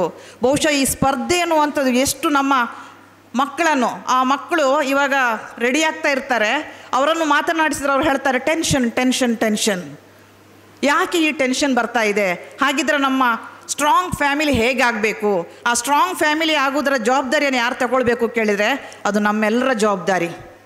ಮನೆಯ ಮೊದಲ ಪಾಠಶಾಲೆ, ನಾವು ಪಾಲಕರು, ಶಿಕ್ಷಕರು, ಸಮಾಜ ಎಲ್ಲರೂ ಒಗ್ಗೂಡಿದರೆ ಮಾತ್ರ ನಮ್ಮ ಸಮಾಜ, ನಮ್ಮ ಕುಟುಂಬ ಅದು ಸ್ಟ್ರಾಂಗ್ ಆಗಲಿಕ್ಕೆ ಸಾಧ್ಯತೆ ಆಗ್ತದೆ. ಹಾಗಾಗಿ ಶಿಕ್ಷಣ ಒಂದೇ ಅಲ್ಲ, ಶಿಕ್ಷಣದ ಜೊತೆಗೆ ನಮಗೆ ವೈಚಾರಿಕವಾದಂಥ ಅರಿವು ಬೇಕಾಗ್ತದೆ. ಆ ಅರಿವನ್ನು ಕೊಡಿಸುವಂಥ ಶಿಕ್ಷಣದ ಮೂಲಕ ನಮ್ಮ ಕುಟುಂಬವನ್ನು ನಾವು ಸ್ಟ್ರಾಂಗ್ ಮಾಡ್ಬೋದು. ಆ ಕುಟುಂಬದ ಒಳಗಡೆ ಹ್ಯಾಪಿನೆಸ್, ನನ್ನ ಸಂಸಾರ ಆನಂದ ಸಾಗರ, ಹ್ಯಾಪಿನೆಸ್, ಸುಖ, ಶಾಂತಿ, ನೆಮ್ಮದಿ ಇರಬೇಕು ಅಂತ ಹೇಳಿದರೆ, ಅಂಡರ್ಸ್ಟ್ಯಾಂಡಿಂಗ್ ಬೆಳಿಬೇಕು ಅಂತ ಇದ್ದರೆ, ನಾವು ನಮ್ಮ ಕುಟುಂಬದ ಸದಸ್ಯರನ್ನು ಅವರ ಗೆಲುವಿನಲ್ಲಿ ಮಾತ್ರ ಅಲ್ಲ, ಅವರು ಸೋತಾಗ ಕೈ ಹಿಡಿದು ನಾವು ನಡೆಸುವುದನ್ನು ಕೂಡ ನಾವು ಕಲಿತುಕೊಳ್ಬೇಕಾಗ್ತದೆ. ಹೀಗೆ ಮೌಲ್ಯಗಳನ್ನು ನಾವು, ಆ ಜೀವನ ಮೌಲ್ಯಗಳನ್ನು ನಮ್ಮ ಮನೆ ಅಂಗಳದಿಂದಲೇ ನಾವು ಅವರಲ್ಲಿ ಮೂಡಿಸಬೇಕಾಗ್ತದೆ. ಬಹುಶಃ ನಮ್ಮ ಭಾರತಕ್ಕೆ ಇರುವಂಥ ದೊಡ್ಡ ಹಿರಿಮೆ ನಮ್ಮದು ಜಾತ್ಯತೀತವಾದಂಥ ರಾಷ್ಟ್ರ. ಸಂವಿಧಾನ ನಮಗೆ ಬಹಳ ಪರಮವಾದದ್ದು, ಪರಮ ಧಾರ್ಮಿಕ ಗ್ರಂಥಗಳಿಗಿಂತಲೂ ಶ್ರೇಷ್ಠವಾದಂತೂ ನಾನು ಸಂವಿಧಾನ ಅಂತ ಅದನ್ನು ನಾನು ಹೇಳಲಿಕ್ಕೆ ಇಷ್ಟಪಡ್ತಾ ಇದ್ದೇನೆ. ಯಾಕಂತ ಹೇಳಿದರೆ, ನನ್ನ ತಂದೆ ತಾಯಿ ಸ್ಟ್ರಾಂಗ್ ಫ್ಯಾಮಿಲಿಯನ್ನು ನಮಗೆ ಕೊಡಮಾಡಿ ನಮ್ಮನ್ನು ಒಂದು ಸಮಾಜಕ್ಕೆ ಸದೃಢವನ್ನಾದಂಥ ವ್ಯಕ್ತಿಗಳನ್ನಾಗಿ ರೂಪಿಸಿದರೆ, ಅವರಿಗೆ ಇದ್ದದ್ದು 5ನೇ ಕ್ಲಾಸ್ 7ನೇ ಕ್ಲಾಸ್ ಕಲಿತಂತಹ ಕೇವಲ ಪ್ರಾಥಮಿಕವಾದಂಥ ಶಿಕ್ಷಣ. ಆದರೆ ಅವರ ಒಳಗಡೆ ಬಹಳ ವೈಚಾರಿಕವಾದಂಥ ಒಂದು ಅರಿವಿತ್ತು ಅವರಿಗೆ. ಆ ಅರಿವು ನಮ್ಮ ಮಕ್ಕಳನ್ನು ಶಿಕ್ಷಣ ಕೊಟ್ಟು ಅವರಿಗೆ ಬೇರೆ ಆಸ್ತಿಯಲ್ಲ, ಅವರನ್ನೇ ಸಮಾಜಕ್ಕೆ ಆಸ್ತಿಯನ್ನಾಗಿ ನಾವು ರೂಪಿಸಬೇಕೆನ್ನುವಂಥ ಅಪಾರವಾದಂಥ ಅರಿವಿತ್ತು. ಹಾಗಾಗಿ ಬಾಲ್ಯದಿಂದಲೇ ನಾನು ವೈಯಕ್ತಿಕವಾಗಿ ಹಿಂದೂ ಧರ್ಮದ ಕುಟುಂಬದ ಒಳಗಡೆ ಹುಟ್ಟಿದ ಹುಡುಗಿಯಾಗಿದ್ದರೂ ಕೂಡ, ಹೆಣ್ಮಗಳಾಗಿದ್ದರೂ ಕೂಡ, ನನ್ನ ತಂದೆ ತಾಯಿ ನನಗಿಟ್ಟ ಹೆಸರು ಇರಬಹುದು ಅಥವಾ ನನ್ನನ್ನು ಬೆಳೆಸಿದ ರೀತಿ ಇರ್ಬೋದು, ಅದನ್ನು ನಾನು ಬಹುಶಃ ಇವತ್ತು ಸದೃಢ ಕುಟುಂಬಕ್ಕೆ ಇರುವಂತಹ ಒಂದು ದಾರಿದೀಪ ಅಂತ ಹೇಳಿಕ್ಕೆ ಇಷ್ಟಪಡ್ತೇನೆ. ನಮಗೆ ಯಾವಾಗಲೂ ನಮ್ಮ ಅಪ್ಪ ಅಮ್ಮ ಹೇಳ್ತಾ ಇದ್ರು, ಹೆಸರಿಗೆ ನಮಗೆ ಸರ್ನೇಮೇ ಇಲ್ಲ, ಆದರೆ ಹೆಸರಿನ ಪೂರ್ವ ಪದ ನೀವು ಮುಂದೆ ಓದಿದ ಮೇಲೆ ನಿಮಗೆ ಸಮಾಜ ನಿಮಗೆ ಗೌರವವನ್ನು ಕೊಡಬೇಕಿದ್ರೆ ನಿಮ್ಮ ಸ್ವಂತ ಪರಿಶ್ರಮದಿಂದ ವಿದ್ಯೆಯ ಮೂಲಕ ಸರಿಯಾದಂಥ ದಾರಿಯಲ್ಲಿ ನಡೆದು ಅದನ್ನು ತುಂಬಿಸಿಕೊಳ್ಳಿ ಅಂತ ಹೇಳಿದ್ದಾರೆ. ಬಹುಶಃ ನನ್ನ ಹೆಸರಿನ ಎದುರಿನಲ್ಲಿ ಡಾಕ್ಟರ್ ನಿಕೇತನ, ಪ್ರೊಫೆಸರ್ ನಿಕೇತನ ಎನ್ನುವಂಥ ಒಂದು ಹೆಸರಿನ ಪೂರ್ವಪದ ಸೇರಿಕೊಂಡಿದೆ ಅಂತ ಇದ್ದರೆ, ನನ್ನ ಅಪ್ಪ ಅಮ್ಮ ನನಗೆ ಆ ಸದೃಢವಾದಂಥ ಕುಟುಂಬದ ಮೌಲ್ಯವನ್ನು ನನಗೆ ಬಿತ್ತಿದ ಪರಿಣಾಮ ಅವರು ಕಲಿತದ್ದು ಪ್ರಾಥಮಿಕ ವಿದ್ಯಾಭ್ಯಾಸ. ಇವತ್ತು ನಾನು ನನ್ನ ಗಂಡ ನಾವು ಡಾಕ್ಟರೇಟ್ ಪ್ರೊಫೆಸರ್ಸ್, ನಮ್ಮ ಒಂದು ಮಗು ನಾವು ಬೆಳೆಸಬೇಕಿದ್ರೆ ಇವತ್ತಿನ ಈ ಕಾಂಪಿಟಿಷನ್ನ ಜಗತ್ತಿನಲ್ಲಿ ನಮ್ಮ ಮಕ್ಕಳನ್ನು ಕಣ್ಣಲ್ಲಿ ಕಣ್ಣಿಟ್ಟು ನಾವು ಕಾಪಾಡ್ಕೊಳ್ಬೇಕಾದಂಥ ಸ್ಥಿತಿಯಲ್ಲಿ ನಾವಿದ್ದೇವೆ ಅಂತ ನಾನು ಹೇಳ್ತಾ ಇದ್ದೇನೆ. ಬಹುಶಃ ಇದು ನನ್ನ ಮಾತ್ರ ಅಲ್ಲ, ನನ್ನೊಂದಿಗಿರುವಂಥ ಎಲ್ಲ ಸಮುದಾಯದ ಎಲ್ಲರದು ಕೂಡ ಈಗ ಅಭಿಪ್ರಾಯ. ಮಕ್ಕಳು ನಮಗೂ ಕೂಡ ದಾರಿದೀಪ ಆಗ್ತಾರೆ. ನಾವು ಹಿರಿಯರ ಮಾತುಗಳು ಮಾತ್ರ ಅಲ್ಲ, ಕಿರಿಯರ ಮಾತುಗಳನ್ನು ಕೂಡ ಕೇಳಬೇಕಾಗ್ತದೆ. ಯಾಕಂದರೆ ಮೊಬೈಲ್, ತಂತ್ರಜ್ಞಾನ, ವಿಜ್ಞಾನ, ಎಷ್ಟೋ ಬಾರಿ ಅಪ್ಪ ಅಮ್ಮ ನಾವು ತಪ್ಪು ದಾರಿಗೆ ಹೋಗದ ಹಾಗೆ, ನಾವು ಯಾವುದೋ ಇದರಲ್ಲಿ ಸಿಕ್ಕಿಕೊಳ್ಳದ ಹಾಗೆ ನಮ್ಮ ಮಕ್ಕಳು ನಮ್ಮನ್ನು ಕಾಪಾಡ್ತಾರೆ. ಅವೆಲ್ಲವೂ ಬಾಂಡಿಂಗ್ ಗಟ್ಟಿಯಾಗಬೇಕಿದ್ರೆ ಪ್ರೀತಿ ಒಂದೇ. ಹಾಗಾಗಿ ಒಂದು ಕವಿವಾಣಿಯನ್ನು ಹೇಳಿ ನನ್ನ ಮಾತನ್ನು ನಾನು ನಿಲ್ಲಿಸ್ತೇನೆ. ರಸವೇ ಜನನ, ವಿರಸವೇ ಮರಣ, ಸಮರಸವೇ ಜೀವನ. ಈ ರೀತಿಯ ತತ್ವದ ಮೂಲಕ ಕಾನ್ಫ್ಲಿಕ್ಟ್ಗಳು, ಸಂಘರ್ಷಗಳು ಬಂದಾಗಿಯೂ ಕೂಡ, ಸೋಲು ಗೆಲುವು ಇದ್ದಾಗಿಯೂ ಕೂಡ ಪರಸ್ಪರ ನಮ್ಮ ಕುಟುಂಬ ಅಂತ ಹೇಳುವ ರಕ್ತ ಸಂಬಂಧದಿಂದ ಹೊರಚಾಚಿ ಸ್ನೇಹ ಸಂಬಂಧದ ಮೂಲಕ ವಿಶ್ವ ಕುಟುಂಬದಲ್ಲಿ ವಿಶ್ವ ಭಾತೃತ್ವವನ್ನು ಬೆಳೆಸ್ತಾ ಹೋದರೆ ನಮಗೆ ಯಾರೂ ಶತ್ರುಗಳಿಲ್ಲ. ನಮ್ಮೊಳಗಿನ ಅರಿಷಡ್ವರ್ಗಗಳನ್ನು ಮೆಟ್ಟಿ ನಾವು ಎಲ್ಲರನ್ನು ಪ್ರೀತಿಸುವ ಗುಣವನ್ನು ಬೆಳೆಸ್ಕೊಳ್ಳೋಣ ಅಂತ ಹೇಳ್ತಾ ಅವಕಾಶಕ್ಕಾಗಿ ವಂದಿಸ ನನ್ನ ಮಾತುಗಳನ್ನು ಮುಗಿಸ್ತೇನೆ. ನಮಸ್ಕಾರ. ತಮ್ಮ ವಿಷಯಗಳನ್ನು ನಮ್ಮ ಮುಂದೆ ಮಂಡಿಸಿದಂತಹ ಡಾಕ್ಟರ್ ನಿಕೇತನ್ ಇವರಿಗೆ ತುಂಬು ಹೃದಯದ ಧನ್ಯವಾದಗಳು. ಕಾರ್ಯಕ್ರಮವು ಅಂತಿಮ ಘಟ್ಟಕ್ಕೆ ತಲುಪಿದ್ದು, ಈಗ ಈ ಕಾರ್ಯಕ್ರಮದ ಅಧ್ಯಕ್ಷರ ಭಾಷಣ ನುಡಿಗಳನ್ನು ಆಡಲು ಜನಾಬ್ ಮೊಹಮ್ಮದ್ ಕುನ್ನಿ, ರಾಜ್ಯ ಕಾರ್ಯದರ್ಶಿ ಜಮಾತೆ ಇಸ್ಲಾಮಿ ಹಿಂದ್ ಕರ್ನಾಟಕ ಹಾಗೂ ವ್ಯವಸ್ಥಾಪಕರು ಶಾಂತಿ ಪ್ರಕಾಶನ ಮಂಗಳೂರು, ಇವರನ್ನು ನುಡಿಪೀಠದ ಕಡೆಗೆ ಆಹ್ವಾನಿಸ್ತಾ ಇದ್ದೇನೆ. ಬಿಸ್ಮಿಲ್ಲಾಹಿರ್ ರಹಮಾನಿರ್ ರಹೀಮ್. ಅಲ್ಹಮ್ದುಲಿಲ್ಲಾಹಿ ರಬ್ಬಿಲ್ ಆಲಮೀನ್. ಪರಮದಯಾಮಯನೂ ಕರುಣಾನಿಧಿಯೂ ಆದ, ನಮ್ಮೆಲ್ಲರನ್ನು ಸೃಷ್ಟಿಸಿರುವ, ನಮ್ಮೆಲ್ಲರನ್ನು ಪರಿಪಾಲಿಸುತ್ತಿರುವ ನಮ್ಮೆಲ್ಲರ ಸೃಷ್ಟಿಕರ್ತನ ನಾಮದಿಂದ ಸಕಲ ಸ್ತುತಿ ಸ್ತೋತ್ರಗಳು ನಮ್ಮೆಲ್ಲರ ಸೃಷ್ಟಿಕರ್ತನಿಗೆ ಮೀಸಲು. ಅವನ ಅನುಗ್ರಹಗಳು ಜಗತ್ತಿನಲ್ಲಿ ಒಳಿತಿನ ಸಂಸ್ಥಾಪನೆ ಮತ್ತು ಕೆಡುಕಿನ ನಿರ್ಮೂಲನಕ್ಕಾಗಿ ಆಗಮಿಸಿದ ಎಲ್ಲ ಪ್ರವಾದಿಗಳ ಮೇಲೆ, ಮಹಾಪುರುಷರ ಮೇಲೆ, ಸಜ್ಜನರ ಮೇಲೆ ಸದಾ ವರ್ಷಿಸುತ್ತಿರಲಿ. ಈ ಕಾರ್ಯಕ್ರಮದ ವೇದಿಕೆಯಲ್ಲಿರುವ ಇವತ್ತಿನ ಎಲ್ಲ ಗೌರವಾನ್ವಿತ ಅತಿಥಿಗಳೇ, ಈ ಸಮಾರಂಭದಲ್ಲಿ ಭಾಗವಹಿಸುತ್ತಿರುವ ಗೌರವಾನ್ವಿತ ಹಿರಿಯರೇ, ಪ್ರೀತಿಯ ಸಹೋದರಿಯರೇ, ಸಹೋದರರೇ, ಅಸ್ಸಲಾಮು ಅಲೈಕುಂ. ನಿಮ್ಮೆಲ್ಲರ ಮೇಲೆ ದೇವನ ಶಾಂತಿ ಮತ್ತು ಕರುಣೆ ಇರಲಿ. ಸುದೃಢ ಕುಟುಂಬ ಮತ್ತು ಸುಭದ್ರ ಸಮಾಜ ಎಂಬ ವಿಷಯದಲ್ಲಿ ಇವತ್ತು 3 ಜನ ಅತಿಥಿಗಳು ಬಹಳ ಅರ್ಥಪೂರ್ಣವಾಗಿ ವಿಷಯಕ್ಕೆ ಫೋಕಸ್ ಕೊಟ್ಟು ಅತ್ಯಂತ ಒಳ್ಳೆಯ ವಿಚಾರಗಳನ್ನು ಈ ವೇದಿಕೆಯಲ್ಲಿ ಹಂಚಿಕೊಂಡಿದ್ದಾರೆ. ಅವರಿಗೆಲ್ಲ ಹೃತ್ಪೂರ್ವಕ ಕೃತಜ್ಞತೆಗಳನ್ನು ಹೇಳ್ತಾ ಇದ್ದೇನೆ ನಾನು. ಸಹೋದರ ಸಹೋದರಿಯರೇ, ಇಡೀ ಮಾನವ ಕುಲ ಒಂದು ಕುಟುಂಬ ಅಂತ ಪ್ರವಾದಿ ಮುಹಮ್ಮದ್ ಸಲ್ಲಲ್ಲಾಹು ಅಲೈಹಿ ವಸಲ್ಲಂ ಹೇಳಿಕೊಟ್ಟ. ಅಲ್ ಖಲ್ಕು ಅಯಾಲುಲ್ಲಾ ಅಂತ ಹೇಳಿದರು ಪ್ರವಾದಿಯವರು. ಇಡೀ ಮಾನವ ಕುಲ ದೇವನ ಕುಟುಂಬ, ನೀವೆಲ್ಲ ದೇವನ ಕುಟುಂಬದ ಸದಸ್ಯರು. ಮುಂದುವರಿದವರು ಹೇಳಿದರು, ಯಾರು ದೇವನ ಕುಟುಂಬಕ್ಕೆ ನೀವು ಏನಾದರೂ ಉಪಕಾರ ಮಾಡುವುದಾದರೆ, ಅವರಿಗೆ ನೀವು ಸಹಾಯ ಮಾಡುವುದಾದರೆ, ದೇವ ನಿಮ್ಮನ್ನು ಇಷ್ಟಪಡುತ್ತಾನೆ, ದೇವ ನಿಮ್ಮನ್ನು ಪ್ರೀತಿಸ್ತಾನೆ, ದೇವ ನಿಮಗೆ ಸಹಾಯ ಮಾಡುತ್ತಾನೆ ಅಂತ ಹೇಳಿದರು. ಆದ್ದರಿಂದ ಇಡೀ ಮಾನವ ಕುಲ ಒಂದು ಕುಟುಂಬ ಎಂಬ ಅರಿವು, ನಾವೆಲ್ಲ ದೇವನ ಕುಟುಂಬದ ಫ್ಯಾಮಿಲಿ ಮೆಂಬರ್ಸ್ ಎಂಬ ಪ್ರಜ್ಞೆ ನಮ್ಮಲ್ಲಿರುವುದಾದರೆ, ಆ ಸತ್ಯವನ್ನು ನಾವು ಒಪ್ಪಿಕೊಳ್ಳುವುದಾದರೆ ಎಷ್ಟೋ ಸಮಸ್ಯೆಗಳಿಂದ ಹೊರಗೆ ಬರಲಿಕ್ಕೆ ನಮಗೆಲ್ಲ ಖಂಡಿತ ಸಾಧ್ಯ ಇದೆ.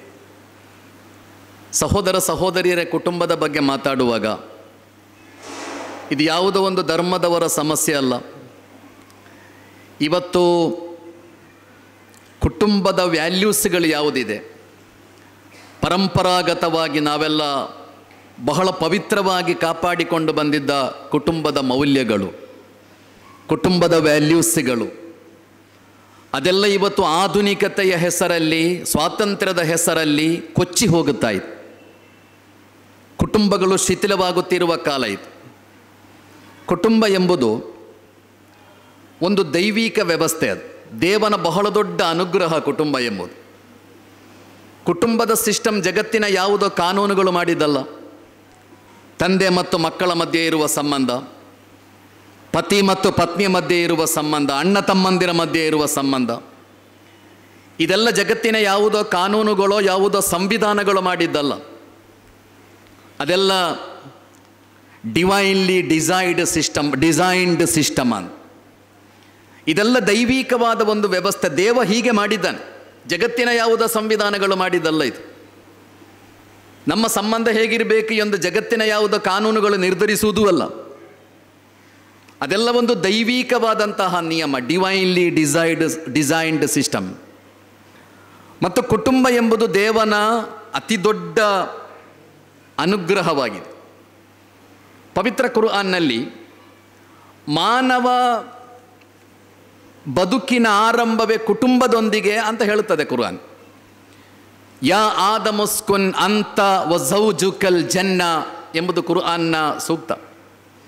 ದೇವ ಹೇಳುವುದು ಪ್ರಥಮ ಮನುಷ್ಯನೊಂದಿಗೆ ಆದಮ್ ಅಂತ ಕುರ್ಆನ್ ಅವರನ್ನು ಪರಿಚಯಿಸ್ತದೆ. ನೀವು ನಿಮ್ಮ ಕುಟುಂಬದೊಂದಿಗೆ ಸ್ವರ್ಗದಲ್ಲಿ ವಾಸಿಸಿರಿ ಅಂತ, ನೀವು ನಿಮ್ಮ ಜೋಡಿಯೊಂದಿಗೆ ಸ್ವರ್ಗದಲ್ಲಿ ವಾಸಿಸಿರಿ ಅಂತ. ಪವಿತ್ರ ಕುರ್ಆನ್ನಲ್ಲಿ ಆರಾಧನೆಗಳ ಬಗ್ಗೆ ಎಷ್ಟು ವಿವರಣೆ ಇದೆಯೋ ಅದಕ್ಕಿಂತ ಎಷ್ಟೋ ಪಟ್ಟು ಹೆಚ್ಚು ವಿವರಣೆ ಕುಟುಂಬ ಸಂಬಂಧದ ಬಗ್ಗೆ ಇದೆ. ಆರಾಧನೆಗಳ ಬಗ್ಗೆ ಇರುವ ಮಾರ್ಗದರ್ಶನಕ್ಕಿಂತ ಎಷ್ಟೋ ಪಟ್ಟು ಹೆಚ್ಚು ಮಾರ್ಗದರ್ಶನ, ಚರ್ಚೆ ಕುಟುಂಬ ಸಂಬಂಧಗಳ ಬಗ್ಗೆ ದೇವ ವಿವರಿಸಿಕೊಟ್ಟಿದ್ದಾನೆ. ಯಾಕೆಂದರೆ ಕುರ್ಆನ್ನ ಶಿಕ್ಷಣದಂತೆ ಕುಟುಂಬ ಸಂಬಂಧ, ವಿಧವೆಯರ ಸಂರಕ್ಷಣೆ, ವಾರೀಸು ಪಿತ್ರಾರ್ಜಿತ ಸೊತ್ತಿನ ವಿತರಣೆ, ಇದೆಲ್ಲ ಪವಿತ್ರ ಕುರ್ಆನ್ನ ಶಿಕ್ಷಣದಲ್ಲಿ ಬಹಳ ದೊಡ್ಡ ದೊಡ್ಡ ವಿಷಯಗಳು, ಬಹಳ ಮೂಲಭೂತ ವಿಷಯಗಳು ಮತ್ತು ಬಹಳ ಪ್ರಮುಖವಾದಂತಹ ವಿಷಯಗಳು. ಆದ್ದರಿಂದಲೇ ಕುರ್ಆನ್ನಲ್ಲಿ ಸಂಬಂಧಗಳ ಬಗ್ಗೆ, ಪಿತ್ರಾರ್ಜಿತ ಸೊತ್ತಿನ ವಿತರಣೆಯ ಬಗ್ಗೆ, ವಿಧವೆಯರ ಸಂರಕ್ಷಣೆಯ ಬಗ್ಗೆ ಧಾರಾಳ ಚರ್ಚೆ ಇದೆ. ಕುರ್ಆನ್ನಲ್ಲಿ ಒಂದು ಅಧ್ಯಾಯದ ಹೆಸರೇ ಸೂರ ಅನ್ನಿಸಾ ಅಂತ, ಸ್ತ್ರೀ ಅಂತ ಒಂದು ಅಧ್ಯಾಯದ ಹೆಸರೇ ಮಹಿಳೆ ಅಂತ. ಬಹಳ ಸುದೀರ್ಘವಾದ ಅಧ್ಯಾಯ ಅದು. ಮತ್ತು ಆ ಅಧ್ಯಾಯದಲ್ಲಿ ಚರ್ಚೆ ನಡೆದಿರುವುದೇ ಮಹಿಳೆಯರ ಬಗ್ಗೆ, ಅವರ ಗೌರವ, ಅವರ ಸ್ವಾಭಿಮಾನ, ಅವರ ಡಿಗ್ನಿಟಿ, ಸಮಾನ ನ್ಯಾಯ, ಇದೆಲ್ಲವೂ ಪವಿತ್ರ ಕುರ್ಆನ್ನ ಆ 4ನೆಯ ಅಧ್ಯಾಯದಲ್ಲಿ ಚರ್ಚೆಗೆ ಒಳಗಾಗಿದೆ. ಪವಿತ್ರ ಕುರ್ಆನ್ನಲ್ಲಿ ಕುಟುಂಬ ವ್ಯವಸ್ಥೆಯನ್ನು ದೇವನ ಬಹಳ ದೊಡ್ಡ ನಿದರ್ಶನ ಅಂತ ಹೇಳಲಾಯಿತು. ಆಕಾಶ, ಭೂಮಿ, ನಕ್ಷತ್ರಗಳು ಇದೆಲ್ಲವೂ ದೇವನ ನಿದರ್ಶನಗಳಾಗಿವೆ.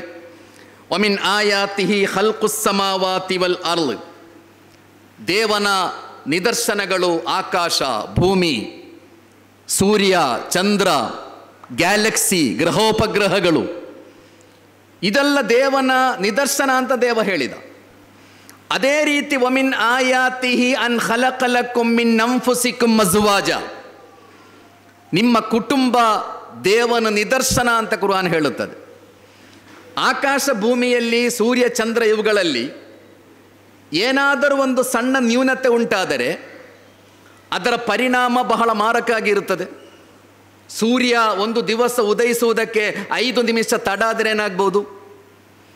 ಅದರ ನಿಶ್ಚಿತ ಸಮಯಕ್ಕಿಂತ 5 ನಿಮಿಷ ತಡವಾಗಿ, 5 ನಿಮಿಷ ಬಿಡಿ 2 ನಿಮಿಷ ತಡವಾಗಿ ಸೂರ್ಯ ಉದಯಿಸಿದರೆ ಜಗತ್ತಿನಲ್ಲಿ ಧಾರಾಳ ಅನಾಹುತಗಳು ಖಂಡಿತ ಉಂಟಾಗ್ತದೆ.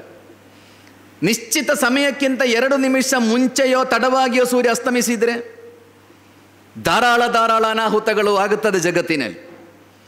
ಅಂದರೆ ಈ ಸಿಸ್ಟಮ್ನಲ್ಲಿ ಏನಾದರೂ ಒಂದು ಸಣ್ಣ ಸಮಸ್ಯೆ ಆದರೆ ಅದರ ಪರಿಣಾಮ ಬಹಳ ಮಾರಕ. ಅದೇ ರೀತಿ ನಿಮ್ಮ ಕುಟುಂಬ ದೇವನ ನಿದರ್ಶನ ಎಂದು ಹೇಳುವಾಗ ಕುಟುಂಬದಲ್ಲೇನಾದರೂ ಸಮಸ್ಯೆಗಳಾಗುವುದಾದರೆ ಕುಟುಂಬದಲ್ಲಿರುವ ಛಿದ್ರತೆಗಳು, ಸಣ್ಣ ಸಣ್ಣ ಸಮಸ್ಯೆಗಳು ಕೂಡ ಅದು ಸಮಾಜದ ಮೇಲೆ ಬೀರುವ ಪರಿಣಾಮ ಬಹಳ ಮಾರಕವಾದದ್ದು. ಸಮಾಜವನ್ನು ಅದು ವಿವಿಧ ರೀತಿಯಲ್ಲಿ ಅದರ ಪರಿಣಾಮ ಸಮಾಜದ ಮೇಲೆ ಖಂಡಿತ ಉಂಟಾಗ್ತದೆ. ಆದ್ದರಿಂದಲೇ ಕುಟುಂಬದ ಭದ್ರತೆ, ಕುಟುಂಬದ ಪಾವಿತ್ರ್ಯತೆ, ಕುಟುಂಬದ ವ್ಯಾಲ್ಯೂಸ್ಗಳು ಇವುಗಳನ್ನೆಲ್ಲ ಕಾಪಾಡಿಕೊಳ್ಬೇಕಾದದ್ದು ನಮ್ಮ ಬಹಳ ದೊಡ್ಡ ಅಗತ್ಯ. ಯಾಕೆಂದರೆ ಸಮಾಜದ ಅತ್ಯಂತ ಸಣ್ಣ ಯೂನಿಟ್ ಕುಟುಂಬ. ಒಂದು ಸಮಾಜವನ್ನು ನೀವು ಸುಧಾರಣೆ ಮಾಡಬೇಕು ಅಂತ ಬಯಸುವುದಾದರೆ ಸಮಾಜ ಒಳ್ಳೆಯದಾಗಬೇಕು, ಸಮಾಜ ಹೆಲ್ದಿಯಾಗಿರಬೇಕು, ಆರೋಗ್ಯಪೂರ್ಣವಾಗಿರಬೇಕು ಅಂತ ನೀವು ಬಯಸುವುದಾದರೆ ನೀವು ಮಾಡಬೇಕಾದ ಒಂದನೆಯ ಕೆಲಸ ಏನು? ನಿಮ್ಮ ಕುಟುಂಬಗಳು ಒಳ್ಳೆಯದಾಗಬೇಕು ಎಂಬುದು. ಯಾಕೆಂದರೆ ಕುಟುಂಬಗಳಿಂದ ಸಮಾಜ ನಿರ್ಮಾಣ ಆಗುವುದು. ಕುಟುಂಬ ಛಿದ್ರ ಆದರೆ ಏನಾಗ್ತದೆ? ಸಮಾಜದಲ್ಲಿ ಅರಾಜಕತೆ ಸೃಷ್ಟಿಯಾಗ್ತದೆ. ಆದ್ದರಿಂದ ಕುಟುಂಬದ ಭದ್ರತೆ, ಕುಟುಂಬದ ಪಾವಿತ್ರ್ಯತೆ, ಕುಟುಂಬದ ವ್ಯಾಲ್ಯೂಸ್ಗಳು ಇವುಗಳನ್ನೆಲ್ಲ ಕಾಪಾಡಿಕೊಳ್ಬೇಕಾದದ್ದು ನಮ್ಮ ಬಹಳ ದೊಡ್ಡ ಜವಾಬ್ದಾರಿ. ಲಿಬರಲಿಸಮ್ನ ಕಾಲ ಇದು. ಅದರಲ್ಲೂ ಮುಖ್ಯವಾಗಿ ಕಲ್ಚರಲ್ ಲಿಬರಲಿಸಮ್ ದೊಡ್ಡ ಮಟ್ಟದಲ್ಲಿ ವ್ಯಾಪಕ ಆಗುತ್ತಾ ಇದೆ. ಯಾರಿಗೂ ಏನು ಬೇಕಾದರೂ ಆಗ್ಬೋದು. ಲಿವಿಂಗ್ ಟುಗೆದರ್ ಅಂತ ಹೇಳಲಾಯಿತು.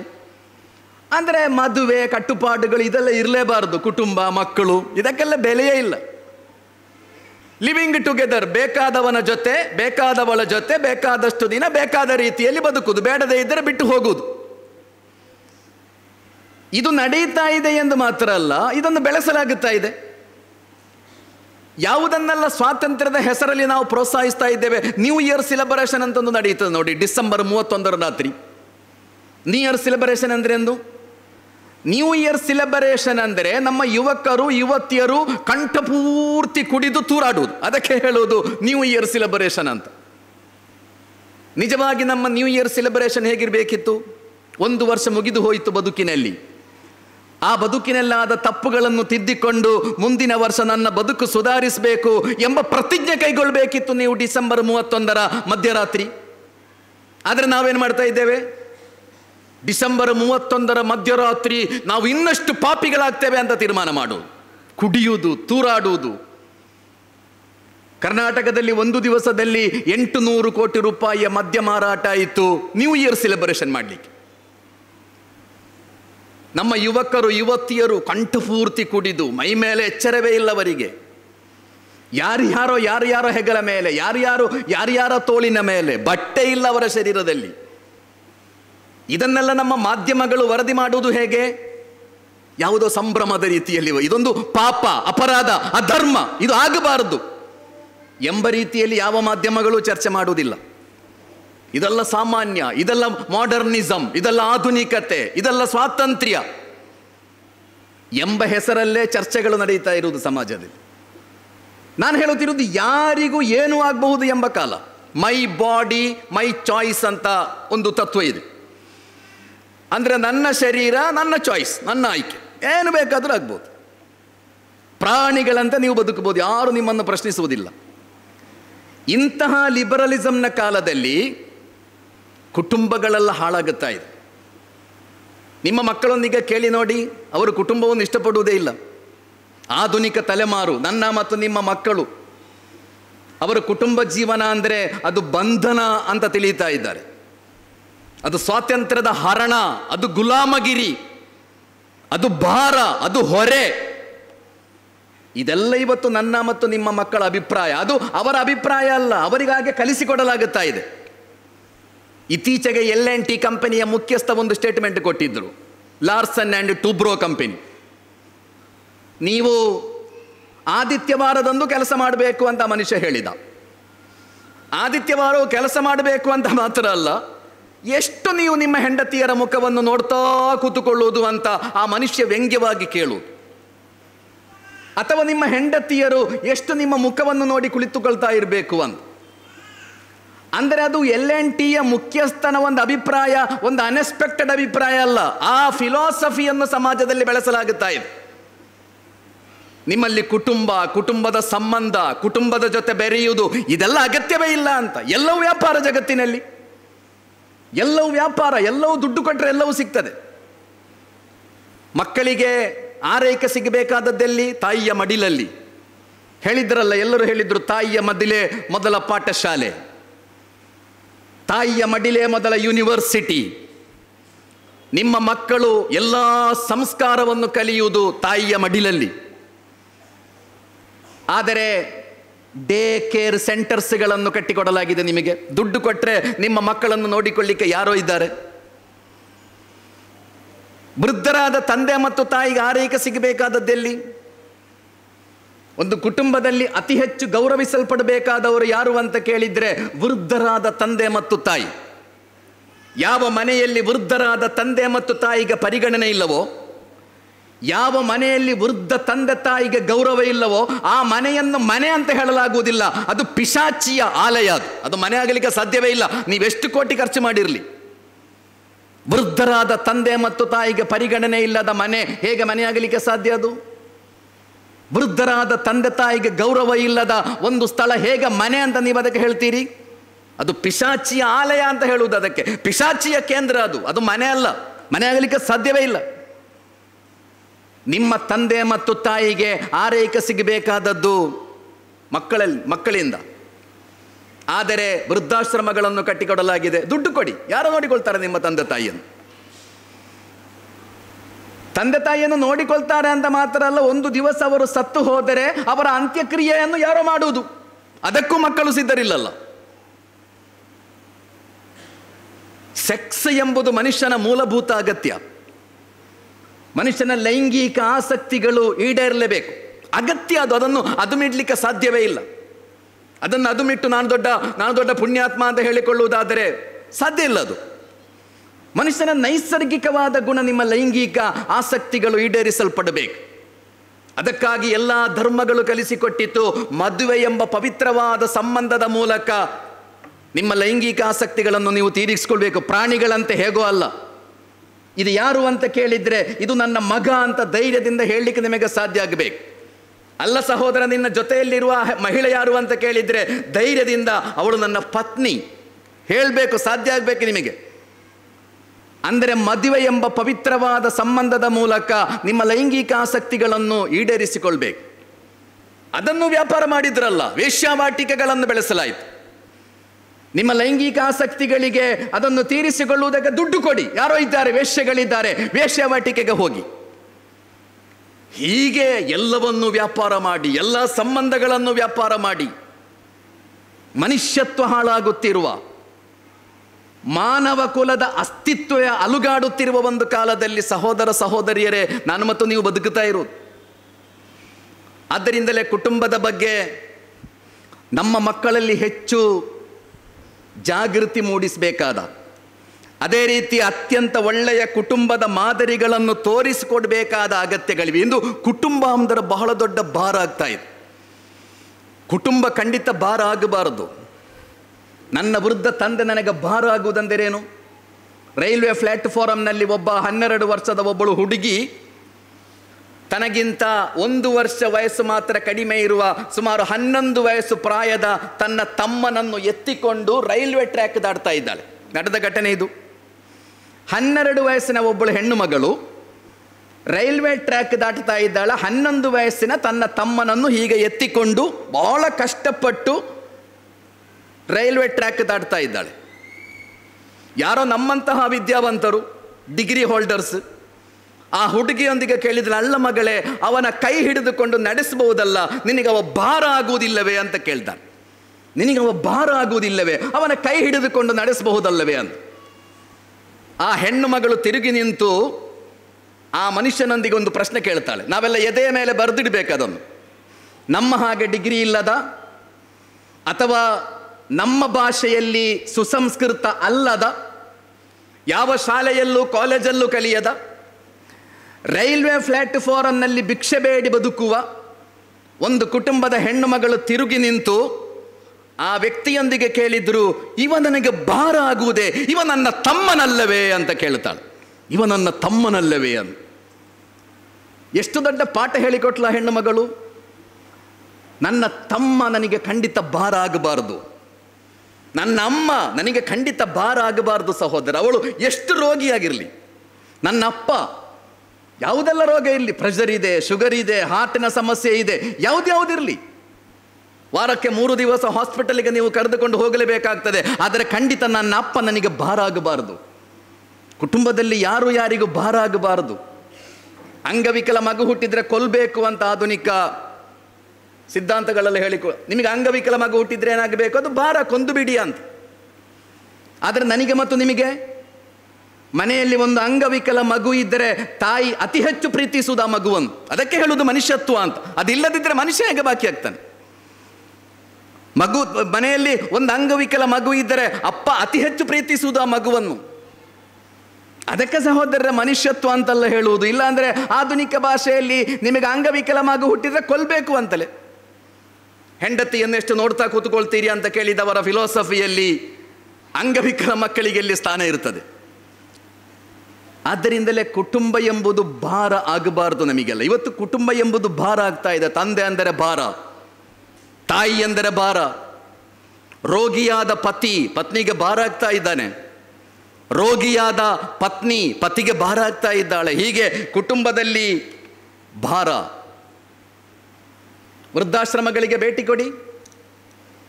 ಒಂದು ಕಾಲದಲ್ಲಿ ಎಷ್ಟೆಷ್ಟು ದೊಡ್ಡ ದೊಡ್ಡ ಹುದ್ದೆಗಳಲ್ಲಿ ಮೆರೆದವರು, ಪ್ರತಿಷ್ಠಿತ ಮನುಷ್ಯರು ವೃದ್ಧಾಶ್ರಮಗಳಿಲ್ಲಿದ್ದಾರೆ. ಅವರೊಂದಿಗೆ ನೀವು ಪ್ರಶ್ನೆ ಮಾಡಿ ಯಾಕೆ ಇಲ್ಲಿ ಅಂತ.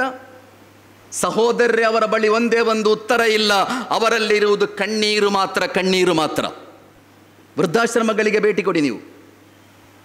ಅವರೊಂದಿಗೆ ಪ್ರಶ್ನಿಸಿ ಯಾಕೆ ಇಲ್ಲಿಗೆ ಬಂದಿದ್ದೀರಿ ಅಂತ. ಅವರು ಉತ್ತರ ಕೊಡಲಿಕ್ಕೆ ಅವರಿಗೆ ಸಾಮರ್ಥ್ಯ ಇಲ್ಲ, ಶಕ್ತಿ ಇಲ್ಲ ಅವರಿಗೆ ಉತ್ತರ ಕೊಡಲಿಕ್ಕೆ. ನಿಮ್ಮ ಪ್ರಶ್ನೆಗೆ ಅವರ ಬಳಿಯಲ್ಲಿರುವುದು ಕಣ್ಣೀರು ಮಾತ್ರ, ಧಾರಾಕಾರವಾಗಿ ಕಣ್ಣೀರಿನ ಹೊರತು ಅವರ ಬಳಿ ಬೇರೆ ಯಾವುದೂ ಇಲ್ಲ ಸಹೋದರರೇ. ಹೀಗೆ ಕುಟುಂಬ ಭಾರ ಆಗುವ ಒಂದು ಕಾಲದಲ್ಲಿ ನಿಜವಾಗಿ ನಮ್ಮ ಕುಟುಂಬಗಳೆಲ್ಲ ಒಂದು ಮಾದರಿ ಕುಟುಂಬ ಆಗಲಿಕ್ಕೆ ನಾವು ಗರಿಷ್ಠ ಪ್ರಯತ್ನ ಪಡಬೇಕು.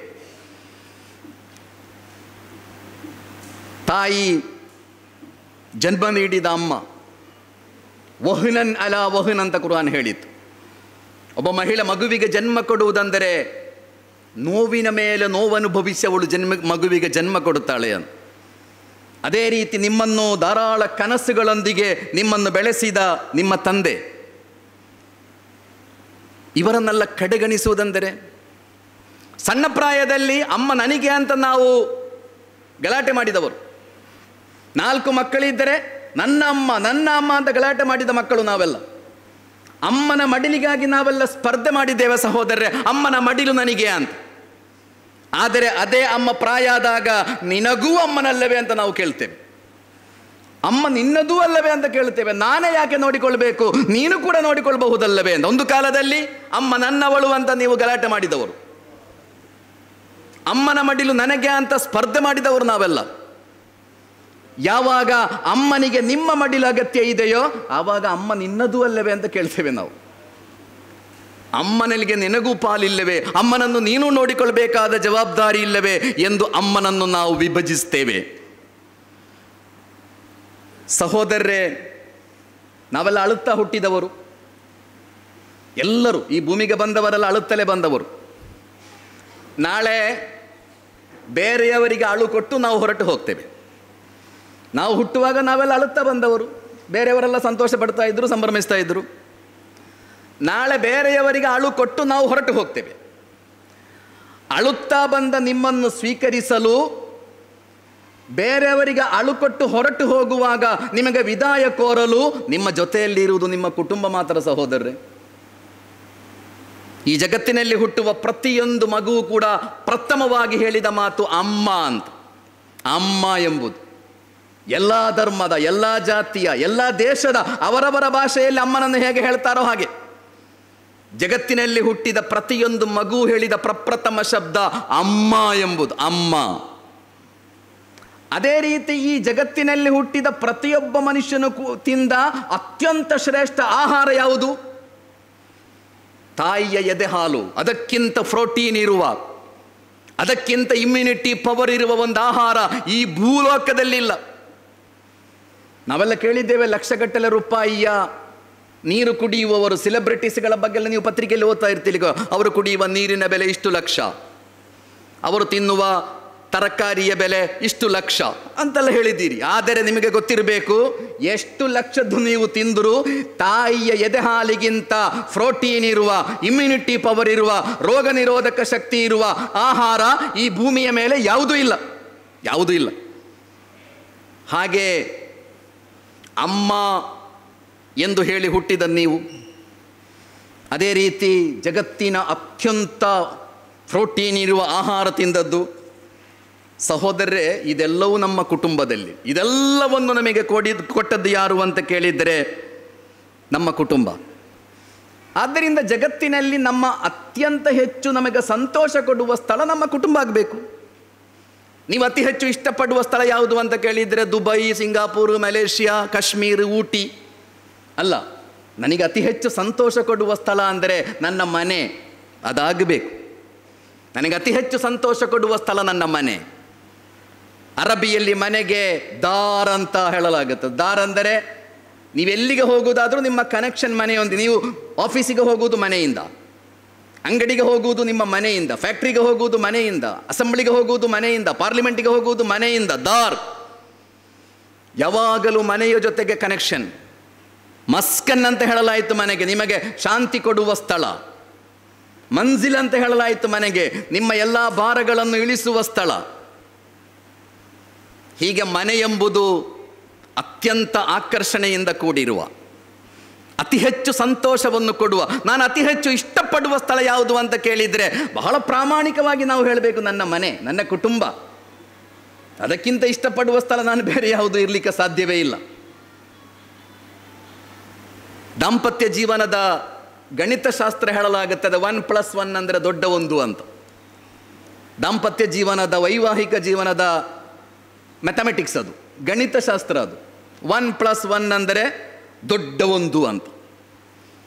1+1 ಅಂದರೆ ಉತ್ತರ 2 ಎಂಬುದು. ಆದರೆ ಕುಟುಂಬ ಹಾಗಲ್ಲ. ಒಬ್ಬ ಯುವಕ ಮತ್ತು ಒಬ್ಬ ಯುವತಿ ಮದುವೆಯಾಗುವ ಮೂಲಕ ಕುಟುಂಬ ಆರಂಭ ಆಗುವುದು.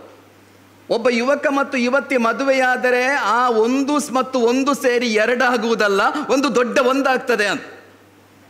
ಮತ್ತೆ ನಾನು ಮತ್ತು ನೀನು ಎಂಬುದಿಲ್ಲ, ನಾವು ಅಂತ. ಮತ್ತು ನನ್ನ ಅಪ್ಪ ಮತ್ತು ನಿನ್ನ ಅಪ್ಪ ಎಂಬುದಿಲ್ಲ, ನಮ್ಮ ಅಪ್ಪ ಎಂಬುದಾಗಬೇಕಲ್ಲ. ನನ್ನ ಅಮ್ಮ ಮತ್ತು ನಿನ್ನ ಅಮ್ಮ ಎಂಬುದಿರಲಿಕ್ಕೆ ಸಾಧ್ಯವೇ ಇಲ್ಲ, ನಮ್ಮ ಅಮ್ಮ. ಎಷ್ಟು ಮನೋಹರ ಅದು. ನನ್ನ ಮನೆ ಮತ್ತು ನಿನ್ನ ಮನೆ ಅಂತ ಅಲ್ಲ, ನಮ್ಮ ಮನೆ. ನನಗೆ ಒಬ್ಬಳು ಮಗಳಿದ್ದಾಳೆ, ಅವಳಿಗೆ ನಾನು ಮದುವೆ ಮಾಡಿಕೊಟ್ರೆ ಅಳಿಯ ಮನೆಗೆ ಬರ್ತಾನೆ. ಆಗ ನನಗೆ ಗೊತ್ತಬೇಕು, ಇಲ್ಲಿನ ತನಕ ನನಗೆ ಒಬ್ಬ ಮಗಳು ಮಾತ್ರ ಇದ್ದದ್ದು, ಈಗ ನನಗೆ ಒಬ್ಬ ಮಗನೂ ಆಗಿದ್ದಾನೆ. ಎಷ್ಟು ಮನೋಹರವಾದ ಸಂಬಂಧ ಇದಲ್ಲ. ನನಗೊಬ್ಬ ಮಗ ಇದ್ದ, ನಾನು ಅವನಿಗೆ ಮದುವೆ ಮಾಡಿಸಿದೆ, ಸೊಸೆ ಬಂದಳು ಮನೆಗೆ. ಇಲ್ಲಿನ ತನಕ ನನಗೆ ಮಗ ಮಾತ್ರ ಇದ್ದದ್ದು, ಈಗ ಒಬ್ಬಳು ಮಗಳೂ ಬಂದಿದ್ದಾಳೆ ನನ್ನ ಮನೆಗೆ. ಈಗ 2 ಮಕ್ಕಳು ನನಗೆ 3 ಮಕ್ಕಳಿದ್ದರೆ 3 ಮಕ್ಕಳಿಗೂ ನಾನು ಮದುವೆ ಮಾಡಿಸಿದ್ರೆ ನನಗೀಗ 3 ಮಕ್ಕಳಲ್ಲ, ನನಗೆ 6 ಮಕ್ಕಳು. ಸಹೋದರರೇ, ಕುಟುಂಬ ಅಂದರೆ 1+1 ಅಂದರೆ ದೊಡ್ಡ ಒಂದು ಎಂಬ ಗಣಿತಶಾಸ್ತ್ರದ ವ್ಯಾಖ್ಯಾನ ಅದು. ಕುಟುಂಬಕ್ಕೆ ಕೊಡಲಾದಂತಹ ಬಹಳ ಮಾರ್ಮಿಕವಾದ ಉದಾಹರಣೆ ಅದು. ಪತಿ ಮತ್ತು ಪತ್ನಿಯ ಸಂಬಂಧದ ಬಗ್ಗೆ ಕುರ್ಆನ್ನಲ್ಲಿ ಬಹಳ ಮಾರ್ಮಿಕವಾದ ಒಂದು ವಾಕ್ಯ ಇದೆ. ಅಂತುಂ ಲಿಬಾಸುಲ್ಲಹುನ್ನ, ಅಂತುಂ ಲಿಬಾಸುಲ್ಲಹುಂ, ನೀವು ಅವರ ಉಡುಪು, ಅವರು ನಿಮ್ಮ ಉಡುಪು ಅಂತ. ಹುನ್ನ ಲಿಬಾಸುಲ್ಲಕ್ಕುಂ ಅಂತುಂ ಲಿಬಾಸುಲ್ಲಹುನ್ನ, ಅವರು ನಿಮ್ಮ ಉಡುಪು, ನೀವು ಅವರ ಉಡುಪು ಅಂತ ಹೇಳಲಾಯಿತು. ಉಡುಪು ಅಂದರೇನು? ಡ್ರೆಸ್ ಯಾವಾಗಲೂ ನಿಮ್ಮ ಜೊತೆಯಲ್ಲೇ ಇರ್ತದೆ. ಡ್ರೆಸ್ ನಿಮ್ಮ ಸೌಂದರ್ಯ. ಡ್ರೆಸ್ ಚಳಿಯಿಂದ, ಬಿಸಿಲಿನಿಂದ, ಮಳೆಯಿಂದ ನಿಮಗೆ ಸಂರಕ್ಷಣೆಯನ್ನು ಕೊಡುತ್ತದೆ. ಡ್ರೆಸ್ ಎಲ್ಲವನ್ನು ಮುಚ್ಚುತ್ತದೆ, ಡ್ರೆಸ್ಸಿನಿಂದ ಯಾವುದನ್ನು ನೀವು ಮುಚ್ಚಿಡುವುದಿಲ್ಲ.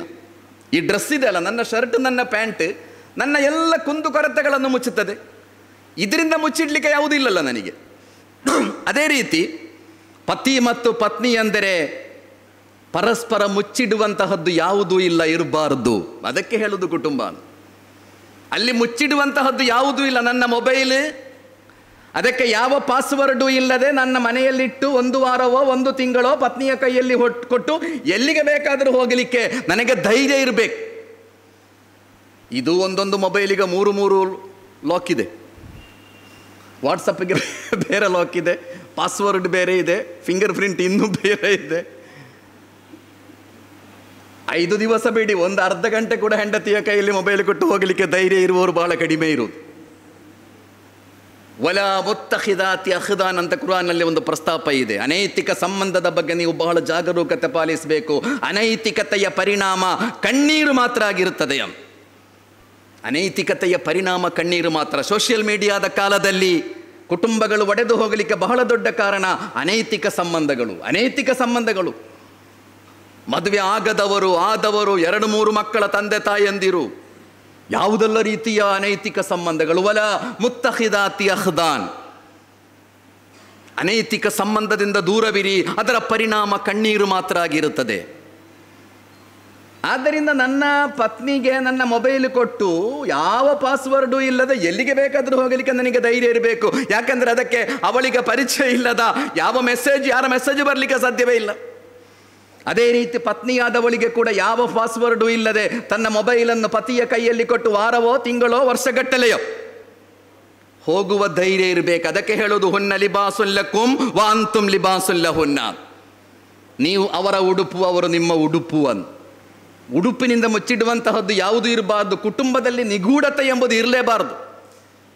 ಕುಟುಂಬದಲ್ಲಿ ನೀವು ಮಕ್ಕಳಂತೆ ನಿಷ್ಕಳಂಕರಾಗಿರಬೇಕು ಅಂತ ಹೇಳಿಕೊಡಲಾಗುತ್ತೆ. ಆ ಕುಟುಂಬ ಮಾತ್ರ ಭದ್ರವಾದ ಕುಟುಂಬ. ಇತ್ತೀಚೆಗೆ ನಾನು ಇದು ಹೇಳಿ ಮುಗಿಸ್ತಾ ಇದ್ದೇನೆ. ಒಂದು ಪ್ರತಿಷ್ಠಿತ ಕುಟುಂಬದಲ್ಲಿ ಒಬ್ಬಳು ಹೆಣ್ಣು ಮಗಳು ಮದುವೆ ಆಗಲಿಕ್ಕೆ ಒಪ್ಪುವುದೇ ಇಲ್ಲ. ಎಷ್ಟೆಷ್ಟು ಅವಳಿಗೆ ಕನ್ವಿನ್ಸ್ ಮಾಡಿದ್ರು ಅವಳು ಮದುವೆ ಆಗಲಿಕ್ಕೆ ಒಪ್ಪುವುದೇ ಇಲ್ಲ. ನನಗೆ ಮದುವೆ ಬೇಡವೇ ಬೇಡ ಅಂತ. ಕೊನೆಗೆ ಅತ್ಯಂತ ಆಪ್ತ ಸಮಾಲೋಚಕರ ಬಳಿ ಹೋಗಿ ಕೌನ್ಸಿಲಿಂಗ್ ಮಾಡಿಸಲಾಗ್ತದೆ.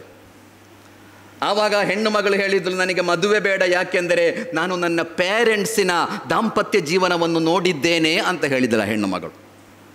ನಡೆದ ಘಟನೆ ಇದು. ನನಗೆ ಮದುವೆ ಬೇಡವೇ ಬೇಡ, ಮದುವೆ ಅಂದರೆ ನನಗೆ ಭಯ ಆಗ್ತದೆ, ಯಾಕೆಂದರೆ ನಾನು ನನ್ನ ಪೇರೆಂಟ್ಸಿನ ದಾಂಪತ್ಯ ಜೀವನವನ್ನು ನೋಡಿದ್ದೇನೆ ಅಂತ. ನೀವು ನಿಮ್ಮ ಮಕ್ಕಳಿಗೆ ಕೊಡಬಹುದಾದ ಅತ್ಯಂತ ದೊಡ್ಡ ಎಜುಕೇಷನ್ ಒಳ್ಳೆಯ ದಾಂಪತ್ಯ. ನಾನು ಮತ್ತು ನನ್ನ ಪತ್ನಿಯ ಮಧ್ಯೆ ಇರುವ ಒಳ್ಳೆಯ ಸಂಬಂಧ ಇದೆಯಲ್ಲ, ಬಹಳ ಪ್ರೀತಿಯ ಸಂಬಂಧ, ಬಹಳ ಗೌರವದ ಸಂಬಂಧ.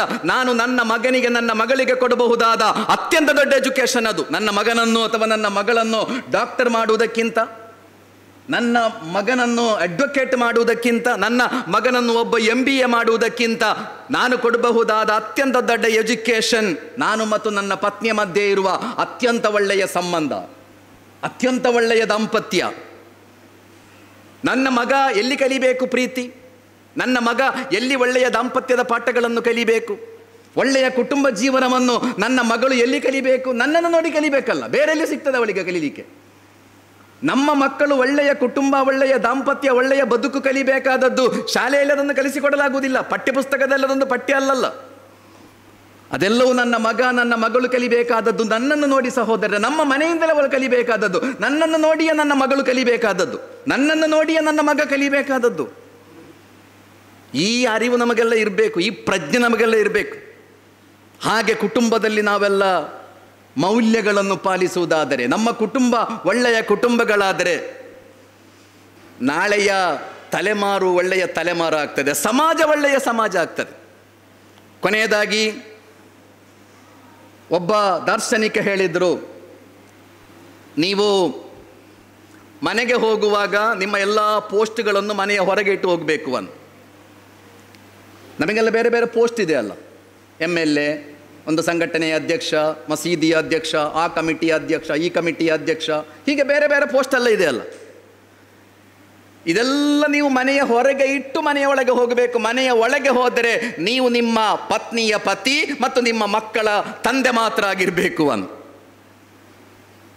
ಅದು ಮಾತ್ರ ಆಗಿರಬೇಕು. ನಾವು ಮನೆಯ ಒಳಗೆ ಹೋದರೆ, ಅಲ್ಲಿ ಮನೆಯ ಒಳಗೆ ಹೋದರೆ ನಾನು ಯಾವ ಆಫೀಸರೂ ಅಲ್ಲ, ಯಾವ ಸಂಘಟನೆಯ ಮುಖ್ಯಸ್ಥನೂ ಅಲ್ಲ, ಯಾವುದೂ ಅಲ್ಲ. ನನ್ನ ಮಕ್ಕಳ ತಂದೆ, ನನ್ನ ಮಕ್ಕಳ ತಂದೆ, ನನ್ನ ಪತ್ನಿಯ ಪತಿ, ನನ್ನ ವೃದ್ಧ ತಂದೆ ತಾಯಿಯ ಮಗ, ಇದು ಮಾತ್ರ ಆಗಿರಬೇಕು ನೀವು ಮನೆಯ ಒಳಗೆ ಅಂತ. ಒಂದು ತಲೆಮಾರು ದಾರಿ ತಪ್ತಾ ಇದೆ. ಡ್ರಗ್ಸು ಇವತ್ತು ಕ್ಯಾನ್ಸರ್ನಂತೆ ವ್ಯಾಪಕ ಆಗ್ತಾ ಇದೆ. ಹೇಳಲಾಗುತ್ತಾ ಇದೆ ನಮ್ಮ ಮಕ್ಕಳು ಡ್ರಗ್ಸಿಗೆ ಬಲಿಯಾಗಲಿಕ್ಕೆ ಕಾರಣ ಅವರಿಗೆ ಮನೆಯಲ್ಲಿ ಪ್ರೀತಿ ಸಿಗ್ತಾ ಇಲ್ಲ, ಮನೆಯಲ್ಲಿ ತಂದೆ ಮತ್ತು ತಾಯಿಯಿಂದ ಪ್ರೀತಿ ಅನುಭವ ಆಗ್ತಾ ಇಲ್ಲ ಮಕ್ಕಳಿಗೆ ನಾವು ಟೈಮ್ ಕೊಡುವುದಿಲ್ಲ, ಮಕ್ಕಳ ಜೊತೆ ಮಾತಾಡುವುದಿಲ್ಲ, ಮಕ್ಕಳ ಜೊತೆ ಇಂಟರಾಕ್ಷನ್ ಇಲ್ಲ, ಮಕ್ಕಳಿಗೆ ರೆಸ್ಪೆಕ್ಟ್ ಕೊಡುವುದಿಲ್ಲ ನಾವು. ಆದ್ದರಿಂದ ಅವರು ಪ್ರೀತಿ ಹುಡುಕಿ ಎಲ್ಲಿಗೆ ಹೋಗ್ತಾರೆ? ಯಾರೆಲ್ಲ ಅವರನ್ನು ದಾರಿ ತಪ್ಪಿಸುವವರಿದ್ದಾರೆ? ಮಕ್ಕಳಿಗೆ ಮುತ್ತು ಕೊಡುವ ತಂದೆ ತಾಯಂದಿರು ಎಷ್ಟು ಮಂದಿ ಇದ್ದಾರೆ? MBBS ಕಲಿಯುವ ನನ್ನ ಮಗಳಿಗೆ ಮುತ್ತು ಕೊಡುವ ತಂದೆ ಎಷ್ಟು ಮಂದಿ ಇದ್ದಾರೆ? ನಾವೆಲ್ಲ ಮುತ್ತು ಕೊಡುವುದನ್ನು 2 ವರ್ಷಕ್ಕೆ ಸ್ಟಾಪ್ ಮಾಡಿದ್ದೇವೆಲ್ಲ. 2 ವರ್ಷದ ನಂತರ ನಮ್ಮ ಮಕ್ಕಳಿಗೆ ಮುತ್ತು ಕೊಡಲೇ ಇಲ್ಲ ನಾವು. ನಿಮ್ಮ ಮಕ್ಕಳು ನಿಮ್ಮ ಸ್ಪರ್ಶವನ್ನು ಬಯಸ್ತಾರೆ. ಬಹಳ ಮುಖ್ಯ, ಅದು ಮಕ್ಕಳಿಗೆ ಬಹಳ ಆತ್ಮವಿಶ್ವಾಸ ಕೊಡುತ್ತದೆ ಅಂತ ನಿಮ್ಮ ಸ್ಪರ್ಶ. ಒಬ್ಬ ವ್ಯಕ್ತಿ ಮೃತರಾದಾಗ ಅವರ ಮನೆಗೆ ಭೇಟಿ ಕೊಡಲಿಕ್ಕೆ ಹೋದಾಗ ಒಂದು 6 ವರ್ಷದ ಮಗು ತನ್ನ ಮರಣ ಹೊಂದಿದ ತಂದೆಯ ಶರ್ಟ್ ಹಾಕಿ ಹೀಗೆ ಸುತ್ತಾಡುತ್ತಾ ಇದ್ದಾನೆ. ಮರಣ ಹೊಂದಿದ ತನ್ನ ಅಪ್ಪನ ಶರ್ಟ್ ಹಾಕಿ ಆ ಮಗು ಹೀಗೆ ಸುತ್ತಾಡುತ್ತಾ ಇದೆ. ಆ ಮಗುವಿಗೆ ಗೊತ್ತಿಲ್ಲ ನನ್ನ ಅಪ್ಪ ಇಲ್ಲ, ಮರಣ ಹೊಂದಿದ್ದಾನೆ. ಆದರೆ ಆ ತಂದೆಯ ಸ್ಪರ್ಶ ಅವನು ಬಯಸ್ತಾನೆ. ನಾವು ಯಾರು ಮಕ್ಕಳಿಗೆ ಮುತ್ತು ಕೊಡುವುದಿಲ್ಲ. BCom ಕಲಿಯುವ ಮಗನಿಗೆ ಮುತ್ತು ಕೊಡುವ ತಂದೆ ಎಷ್ಟು ಮಂದಿ ಇದ್ದಾರೆ ಸಮಾಜದಲ್ಲಿ? ಎಂಜಿನಿಯರಿಂಗ್ ಕಲಿಯುವ ಮಗನಿಗೋ ಮಗಳಿಗೋ ಮುತ್ತು ಕೊಡುವ ತಂದೆ ಎಷ್ಟು ಮಂದಿ ಇದ್ದಾರೆ? ಮಕ್ಕಳಿಗೆ ನಮ್ಮ ಸ್ಪರ್ಶ ಇಲ್ಲ, ಮಕ್ಕಳ ಜೊತೆ ಮಾತಾಡುವುದಿಲ್ಲ, ಅವರಿಗೆ ಟೈಮ್ ಕೊಡುವುದಿಲ್ಲ. ನಮ್ಮಲ್ಲಿ ಮೊಬೈಲ್ ಇದೆ ಅಲ್ಲ ಎಲ್ಲದಕ್ಕೂ. ಇಂತಹ ಒಂದು ಭಯಾನಕ ಸ್ಥಿತಿಯಿಂದಾಗಿ ಮಕ್ಕಳು ದಿನದಿಂದ ದಿನಕ್ಕೆ ದಾರಿ ತಪ್ತಾ ಇದ್ದಾರೆ. ಅವರು ಯಾವುದೋ ಮಾಫಿಯಾಗಳಿಗೆ ಬಲಿಯಾಗ್ತಾ ಇದ್ದಾರೆ. ಅವರು ಸಮಾಜ ದ್ರೋಹಿ. ಎಲ್ಲ ಧರ್ಮದಲ್ಲಿ ಇದು ಯಾವುದೋ ಒಂದು ಧರ್ಮದವನ ಸಮಸ್ಯೆ ಅಲ್ಲ, ಇದೊಟ್ಟು ಸಮಾಜದ ಸಮಸ್ಯೆ, ಒಟ್ಟು ಮಾನವ ಸಮಾಜದ ಸಮಸ್ಯೆ ಇದು. ಆದ್ದರಿಂದ ಸಹೋದರರೇ, ನಾವೆಲ್ಲ ನಮ್ಮ ಮನೆಗಳಲ್ಲಿ ನಾವೆಲ್ಲ ಬಹಳ ಮಾದರಿ ವ್ಯಕ್ತಿಗಳಾಗಿರಬೇಕು. ನಾನು ಕೊನೆಯದಾಗಿ APJ ಅಬ್ದುಲ್ ಕಲಾಂ ಅವರ ಒಂದು ಘಟನೆ ಹೇಳಿ ಮುಗಿಸ್ತಾ ಇದ್ದೇನೆ. ಅವರು ತನ್ನ ಬಯೋಗ್ರಫಿಯಲ್ಲಿ ಒಂದು ಘಟನೆ ವಿವರಿಸ್ತಾರೆ. ಝೈನುದ್ದೀನ್ ಅಂತ ಅವರ ತಂದೆ ಒಬ್ಬ ಸಣ್ಣ ಗೂಡಂಗಡಿ ವ್ಯಾಪಾರ ಮಾಡುವ ಒಬ್ಬ ಬಡ ವ್ಯಕ್ತಿ. ಅಬ್ದುಲ್ ಕಲಾಂ ತನ್ನ ಆತ್ಮಕಥೆಯಲ್ಲಿ ಬರೆಯುವುದು, ನಾನು ನನ್ನ ತಂದೆಯನ್ನು ನೋಡಿದ ಎಲ್ಲ ದಿವಸ ಅವರು ಸಂಜೆ ಮನೆಗೆ ಬರ್ತಾರೆ. ನನ್ನ ಅಮ್ಮ ಅವರಿಗೆ ಆಹಾರ ರೆಡಿ ಮಾಡಿ ಕೊಡುತ್ತಾರೆ. ಒಂದು ದಿವಸ ನನ್ನ ಅಪ್ಪ ದುಡಿದು ಅಂಗಡಿಯಲ್ಲಿ ಕೆಲಸ ಮಾಡಿ ದಣಿದು ಮನೆಗೆ ಬಂದಾಗ ಅಮ್ಮ ಕೊಟ್ಟ ಚಪಾತಿ ತುಂಬ ಕರಿದು ಹೋಗಿತ್ತು, ಕಪ್ಪು ಕಪ್ಪಾಗಿತ್ತು ಆ ಚಪಾತಿ. ಅಪ್ಪ ಅದನ್ನು ಸಂತೋಷದಿಂದ ತಿಂದರು. APJ ಅಬ್ದುಲ್ ಕಲಾಂ ಹೇಳು, ಅಪ್ಪ ಸಂತೋಷದಿಂದ ತಿಂದರು, ಯಾವ ಅಸಹನೆಯನ್ನು ತೋರಲಿಲ್ಲ. ಕೊನೆಗೆ ಅಮ್ಮ ಬಂದು ಹೇಳಿದ್ರು, ಇವತ್ತು ಚಪಾತಿ ಎಲ್ಲ ಕರಿದು ಹೋಗಿದೆ, ಕಪ್ಪು ಕಪ್ಪಾಗಿದೆ, ಬೇಜಾರು ಮಾಡಬೇಡಿ ಅಂತ ಹೇಳಿದಾಗ ನನ್ನ ಅಪ್ಪ ಹೇಳಿದ್ರು, ನನಗೆ ಕರಿದ ಚಪಾತಿ ಅಂದರೆ ಬಹಳ ಇಷ್ಟ ಅಂತ ಹೇಳಿದರು. APJ ಹೇಳುವುದು, ನಾನು ಎಲ್ಲ ರಾತ್ರಿ ಮಲಗುವುದಕ್ಕಿಂತ ಮುಂಚೆ ನನ್ನ ಅಪ್ಪನಿಗೆ ಮುತ್ತು ಕೊಟ್ಟು ನಾನು ನನ್ನ ರೂಮಿಗೆ ಹೋಗಿ ಮಲಗುವುದು ನನ್ನ ಅಭ್ಯಾಸ ಅದು. ಅವತ್ತು ಕೂಡ ನಾನು ನನ್ನ ಅಪ್ಪನ ರೂಮಿಗೆ ಹೋದೆ, ಮುತ್ತು ಕೊಟ್ಟೆ. ಅಪ್ಪನೊಂದಿಗೆ ಕೇಳಿದೆ, ನಿಮ್ಮೊಂದಿಗೆ ಪ್ರಶ್ನೆ ಕೇಳಬೇಕಿತ್ತು, ಏನು ನಿಮಗೆ ಕರಿದ ಚಪಾತಿ ಅಂದರೆ ಇಷ್ಟವೇ ಅಂತ ಕೇಳಿದೆ. ಅವರು ಹೇಳಿದರು, ಇಲ್ಲ ಮಗನೇ, ನನಗೆ ತಿನ್ನಲಿಕ್ಕೆ ಆಗುವುದಿಲ್ಲ, ಬಹಳ ಕಷ್ಟ, ನನಗೆ ತಿನ್ನಲಿಕ್ಕೆ ಆಗುವುದೇ ಇಲ್ಲ. ಮತ್ತು ಆಗ ಹೇಳಿದ್ರಲ್ಲ ಭಾಳ ಇಷ್ಟ ಅಂತ ತಾಯಿಯೊಂದಿಗೆ. ನನ್ನ ಅಪ್ಪ ಹೇಳಿದರು, ನಿನ್ನಮ್ಮ ಬೆಳಗಿನಿಂದ ಸಂಜೆಯ ತನಕ ಎಷ್ಟು ಕಷ್ಟಪಡ್ತಾಳ ಮಗನೇ, ಅವಳೆಷ್ಟು ಕಷ್ಟಪಟ್ಟು ಆ ಚಪಾತಿ ಮಾಡಿದ್ದು, ಏನೆಲ್ಲ ಕೆಲಸ ಇದೆ ಅವಳಿಗೆ. ಒಂದು, ಅವಳು ಮಾಡಿದ ಆಹಾರಕ್ಕೆ ನಾನೇನಾದರೂ ಕಂಪ್ಲೇಂಟ್ ಹೇಳಿದರೆ, ಇದು ನನಗೆ ಇಷ್ಟ ಅಲ್ಲ ಅಂತ ಹೇಳಿದರೆ, ನಾನದನ್ನು ತಿನ್ನದೇ ಇದ್ದರೆ ನಿನ್ನ ಅಮ್ಮನ ಮನಸ್ಸಿಗಾಗುವ ನೋವಿದೆಯಲ್ಲ, ಆ ನೋವು ಬಹಳ ಅಗಾಧವಾದದ್ದು, ಆ ನೋವು ಬಹಳ ಮಾರಕವಾದದ್ದು, ನಿನ್ನ ಅಮ್ಮನ ಮನಸ್ಸಿಗೆ ನೋವಾಗಬಾರ್ದು ಎಂಬ ಕಾರಣಕ್ಕೆ ನಾನು ಹೇಳಿದ ಮಗನೇ ಅಂತ. APJ ಅವರು ಹೇಳುವುದು, ನನ್ನಲ್ಲಿ ಏನಾದರೂ ವ್ಯಾಲ್ಯೂಸ್ಗಳಿದ್ದರೆ, ನಾನು ಸಮಾಜದಲ್ಲಿ ಒಬ್ಬ ಒಳ್ಳೆಯ ವ್ಯಕ್ತಿಯಾಗಿದ್ದರೆ, ಸಣ್ಣಂದಿನಲ್ಲಿ ನನಗೆ ಸಿಕ್ಕಿದ ಇಂತಹ ಅನುಭವಗಳದಕ್ಕೆ ಕಾರಣ ಅಂತ ಅವರು ಬರೆಯುತ್ತಾರೆ. ಆದ್ದರಿಂದ ನಮ್ಮಲ್ಲಿ ನಮ್ಮ ಮಕ್ಕಳಿಗೆ ಒಳ್ಳೆಯ ಅನುಭವಗಳು ಸಿಗಬೇಕು ನಿರಂತರವಾಗಿ. ಎಲ್ಲ ಕಡೆಯಿಂದ ಹಾಗೆತ್ತನ ವಿದ್ವೇಷ ವಿಭಜನೆಯ ಸಿದ್ಧಾಂತಗಳನ್ನು ಆಲಿಸುವ ನಮ್ಮ ಮಕ್ಕಳಿಗೆ ನಾವೆಲ್ಲ ಪ್ರೀತಿಯ ಬಗ್ಗೆ ಹೇಳಿಕೊಡ್ತಲೇ ಇರಬೇಕು. ಹಿಂದೂಗಳನ್ನು ಪ್ರೀತಿಸುವ ಬಗ್ಗೆ, ಮುಸ್ಲಿಮರನ್ನು ಪ್ರೀತಿಸುವ ಬಗ್ಗೆ, ಗೌರವಿಸುವ ಬಗ್ಗೆ, ಸಾಮರಸ್ಯದ ಬಗ್ಗೆ ನಮ್ಮ ಮಕ್ಕಳು ಅದನ್ನೇ ಕೇಳ್ತಾ ಇರಲಿ. ಅಲ್ಲ ಎಲ್ಲ ಕಡೆಯಿಂದ ಹಾಗೆತ್ತೋ ನಾವು ವಿದ್ವೇಷವೇ ಕೇಳ್ತಾ ಇದ್ದರೆ ನಾಳೆಯ ತಲೆಮಾರಿನ ಪರಿಸ್ಥಿತಿ ಆಗಿರ್ಬೋದು ಸಹೋದರರೇ. ನಮ್ಮ ಮಕ್ಕಳು ಒಳ್ಳೆಯದನ್ನೇ ಆಲಿಸಲಿ, ಒಳ್ಳೆಯದನ್ನೇ ನೋಡಲಿ, ಒಳ್ಳೆಯದವರಿಗೆ ಅನುಭವ ಆಗಲಿ. ನಾಳೆಯ ತಲೆಮಾರು ಖಂಡಿತ ಒಳ್ಳೆಯ ತಲೆಮಾರು ಎಂದು ಮಾತ್ರ ಅಲ್ಲ, ಅದು ಮಾತ್ರ ಒಂದು ಆರೋಗ್ಯಪೂರ್ಣ ಸಮಾಜವನ್ನು ಕಟ್ಟಲಿಕ್ಕೆ ಇರುವ ಏಕೈಕ ದಾರಿ. ಈ ನಿಟ್ಟಿನಲ್ಲಿ ಈ ಚರ್ಚೆ, ಈ ಕಾರ್ಯಕ್ರಮ ಅದಕ್ಕೊಂದು ಪ್ರೇರಣೆಯನ್ನು ಕೊಡಲಿ ಅಂತ ಹಾರೈಸುತ್ತಾ ತಮಗೆಲ್ಲ ಕೃತಜ್ಞತೆಗಳನ್ನು ಹೇಳಿ ನನ್ನ ಮಾತನ್ನು ಮುಗಿಸ್ತಾ ಇದ್ದೇನೆ. ಅಸ್ಸಲಾಮು ಅಲೈಕುಂ. ನಿಮ್ಮೆಲ್ಲರ ಮೇಲೆ ದೇವನ ಶಾಂತಿ ಮತ್ತು ಕರುಣೆ. ಅಧ್ಯಕ್ಷೀಯ ಭಾಷಣವನ್ನು ಮಾಡಿದ ಜನಾಬ್ ಮೊಹಮ್ಮದ್ ಕುನ್ನಿ, ರಾಜ್ಯ ಕಾರ್ಯದರ್ಶಿ ಜಮಾತೆ ಇಸ್ಲಾಮಿ ಹಿಂದ್, ಇವರಿಗೆ ತುಂಬು ಹೃದಯದ ಧನ್ಯವಾದಗಳು. ಹಾಗೆಯೇ ಈ ಕಾರ್ಯಕ್ರಮಕ್ಕೆ ಮುಖ್ಯ ಅತಿಥಿಗಳಾಗಿ ಆಗಮಿಸಿ ಸುಭದ್ರ ಕುಟುಂಬಗಳು ಬಲಿಷ್ಠ ಸಮಾಜ ಕಟ್ಟುವ ಕುರಿತು ನಮ್ಮೆಲ್ಲರ ಮುಂದೆ ತಮ್ಮ ಸಂದೇಶಗಳನ್ನು ಸಾರಿದ ಡಾಕ್ಟರ್ ನಿಕೇತನ್ ಇವರಿಗೆ ಜಮಾತೆ ಇಸ್ಲಾಮಿ ಹಿಂದ್ ಉಡುಪಿ ಘಟಕದ ಪರವಾಗಿ ಕಿರು ಉಡುಗೊರೆಯಾಗಿ ಗಿಡವನ್ನು ನೀಡುವ ಮೂಲಕ ಗೌರವಿಸಲು ವಾಜಿದ ತಬಸ್ಸುಮ್ ಇವರಲ್ಲಿ ವಿನಂತಿಸ್ತಾ ಇದ್ದೇನೆ.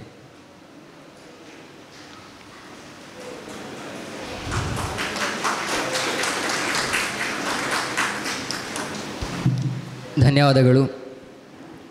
ಹಾಗೆ ಇನ್ನೋರ್ವ ಮುಖ್ಯ ಅತಿಥಿಯಾದ ಡಾಕ್ಟರ್ ವೀಣಾ ಕುಮಾರಿ ಇವರಿಗೂ ಕೂಡ ಜಮಾತೆ ಇಸ್ಲಾಮಿ ಹಿಂದ್ ಉಡುಪಿ ಘಟಕದ ಪರವಾಗಿ ಕಿರು ಉಡುಗೊರೆಯಾಗಿ ಗಿಡವನ್ನು ನೀಡುವ ಮೂಲಕ ಗೌರವಿಸಲು ವಾಜಿದ ತಬಸ್ಸುಮ್ ವಿನಂತಿಸ್ತಾ ಇದ್ದೇನೆ.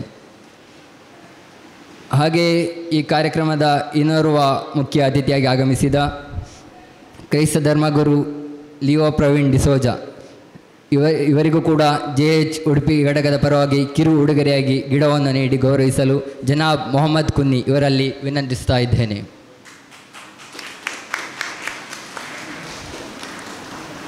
ಧನ್ಯವಾದಗಳು. ಈ ಕಾರ್ಯಕ್ರಮದಲ್ಲಿ ಸರ್ವರಿಗೂ ಧನ್ಯವಾದವನ್ನು ತಿಳಿಸಲು ಕೊನೆಯದಾಗಿ ತಬಸ್ಸುಮ್ ವಾಜಿದ ಇವರನ್ನು ನಾನು ನುಡಿಪೀಠದ ಕಡೆಗೆ ಆಹ್ವಾನಿಸ್ತಾ ಇದ್ದೇನೆ.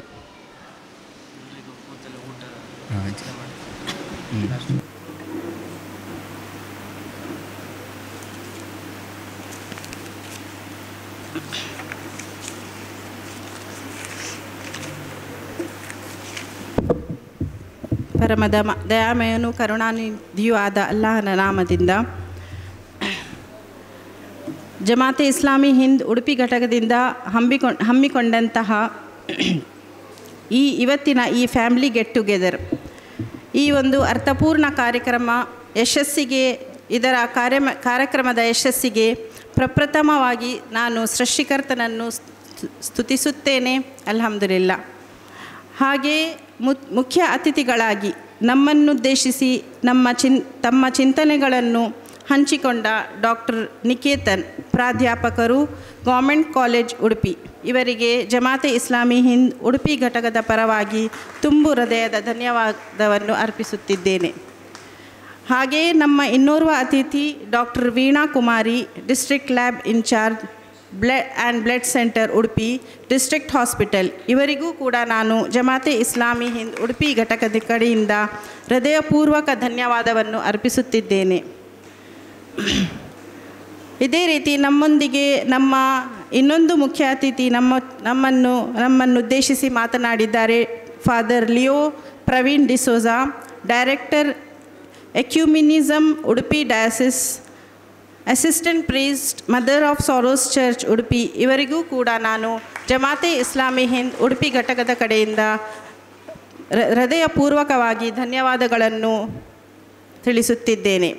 ಇವತ್ತಿನ ಈ ಕಾರ್ಯಕ್ರಮದ ಅಧ್ಯಕ್ಷತೆಯನ್ನು ವಹಿಸಿದ ಜನಾಬ್ ಮೊಹಮ್ಮದ್ ಕುನ್ನಿ, ರಾಜ್ಯ ಕಾರ್ಯದರ್ಶಿ ಜಮಾತೆ ಇಸ್ಲಾಮಿ ಹಿಂದ್ ಕರ್ನಾಟಕ, ಇವರಿಗೂ ಕೂಡ ನಾನು ಜಮಾತೆ ಇಸ್ಲಾಮಿ ಹಿಂದ್ ಉಡುಪಿ ಘಟಕದ ಕಡೆಯಿಂದ ತುಂಬು ಹೃದಯದ ಧನ್ಯವಾದಗಳನ್ನು ಹೇಳುತ್ತಿದ್ದೇನೆ. ಅದೇ ರೀತಿ ಜಮಾತೆ ಇಸ್ಲಾಮಿ ಹಿಂದ್ ಉಡುಪಿ ಘಟಕದ ನಮ್ಮ ಸ್ಥಾನೀಯ ಅಧ್ಯಕ್ಷರಾದ ಜನಾಬ್ ನಿಸಾರ್ ಅಹಮದ್, ಇವರಿಗೂ ಧನ್ಯವಾದಗಳು. ಮತ್ತು ಈ ಕಾರ್ಯಕ್ರಮಕ್ಕೆ ಹಲವಾರು ಕಾರ್ಯ ಒತ್ತಡಗಳ ನಡುವೆಯೂ ತಮ್ಮ ಕುಟುಂಬ ಸಮೇತವಾಗಿ ಬಂದು ಈ ಕಾರ್ಯಕ್ರಮವನ್ನು ಚಂದಗಾಣಿಸಿಕೊಟ್ಟ ತಮಗೆಲ್ಲರಿಗೂ ಜಮಾತೆ ಇಸ್ಲಾಮಿ ಹಿಂದ್ ಉಡುಪಿ ಯೂನಿಟ್ನ ವತಿಯಿಂದ ಹೃದಯಾಂತರಾಳದಿಂದ ಹೃತ್ಪೂರ್ವಕವಾಗಿ ಧನ್ಯವಾದವನ್ನು ಅರ್ಪಿಸುತ್ತಿದ್ದೇನೆ. ನಮ್ಮ ಈ ಕಾರ್ಯಕ್ರಮವನ್ನು ನಡೆಸಲು ಸ್ಥಳಾವಕಾಶವನ್ನು ಮಾಡಿಕೊಟ್ಟ ಮದರ್ ಆಫ್ ಸಾರೋಸ್ ಚರ್ಚ್ನ ಅಧಿಕಾರಿಗಳಿಗೆ ಜಮಾತೆ ಇಸ್ಲಾಮಿ ಹಿಂದ್ ಉಡುಪಿಯ ಕಡೆಯಿಂದ ಧನ್ಯವಾದಗಳು. ಹಾಗೂ ಈ ಕಾರ್ಯಕ್ರಮವನ್ನು ಯಶಸ್ವಿಗೊಳಿಸಲು ಹಾಗೂ ಪ್ರತ್ಯಕ್ಷ ಹಾಗೂ ಪರೋಕ್ಷವಾಗಿ ಶ್ರಮಿಸಿದ ನಮ್ಮೆಲ್ಲ ಕಾರ್ಯಕರ್ತರಿಗೂ ತುಂಬು ಹೃದಯದ ಧನ್ಯವಾದಗಳು. ವಾಖಿರುದ್ದಾವನ್ ಅಲ್ಹಮ್ದುಲಿಲ್ಲಾಹಿ ರಬ್ಬಿಲ್ ಆಲಮೀನ್. ಧನ್ಯವಾದಗಳು ವಾಜಿದ ತಬಸ್ಸು.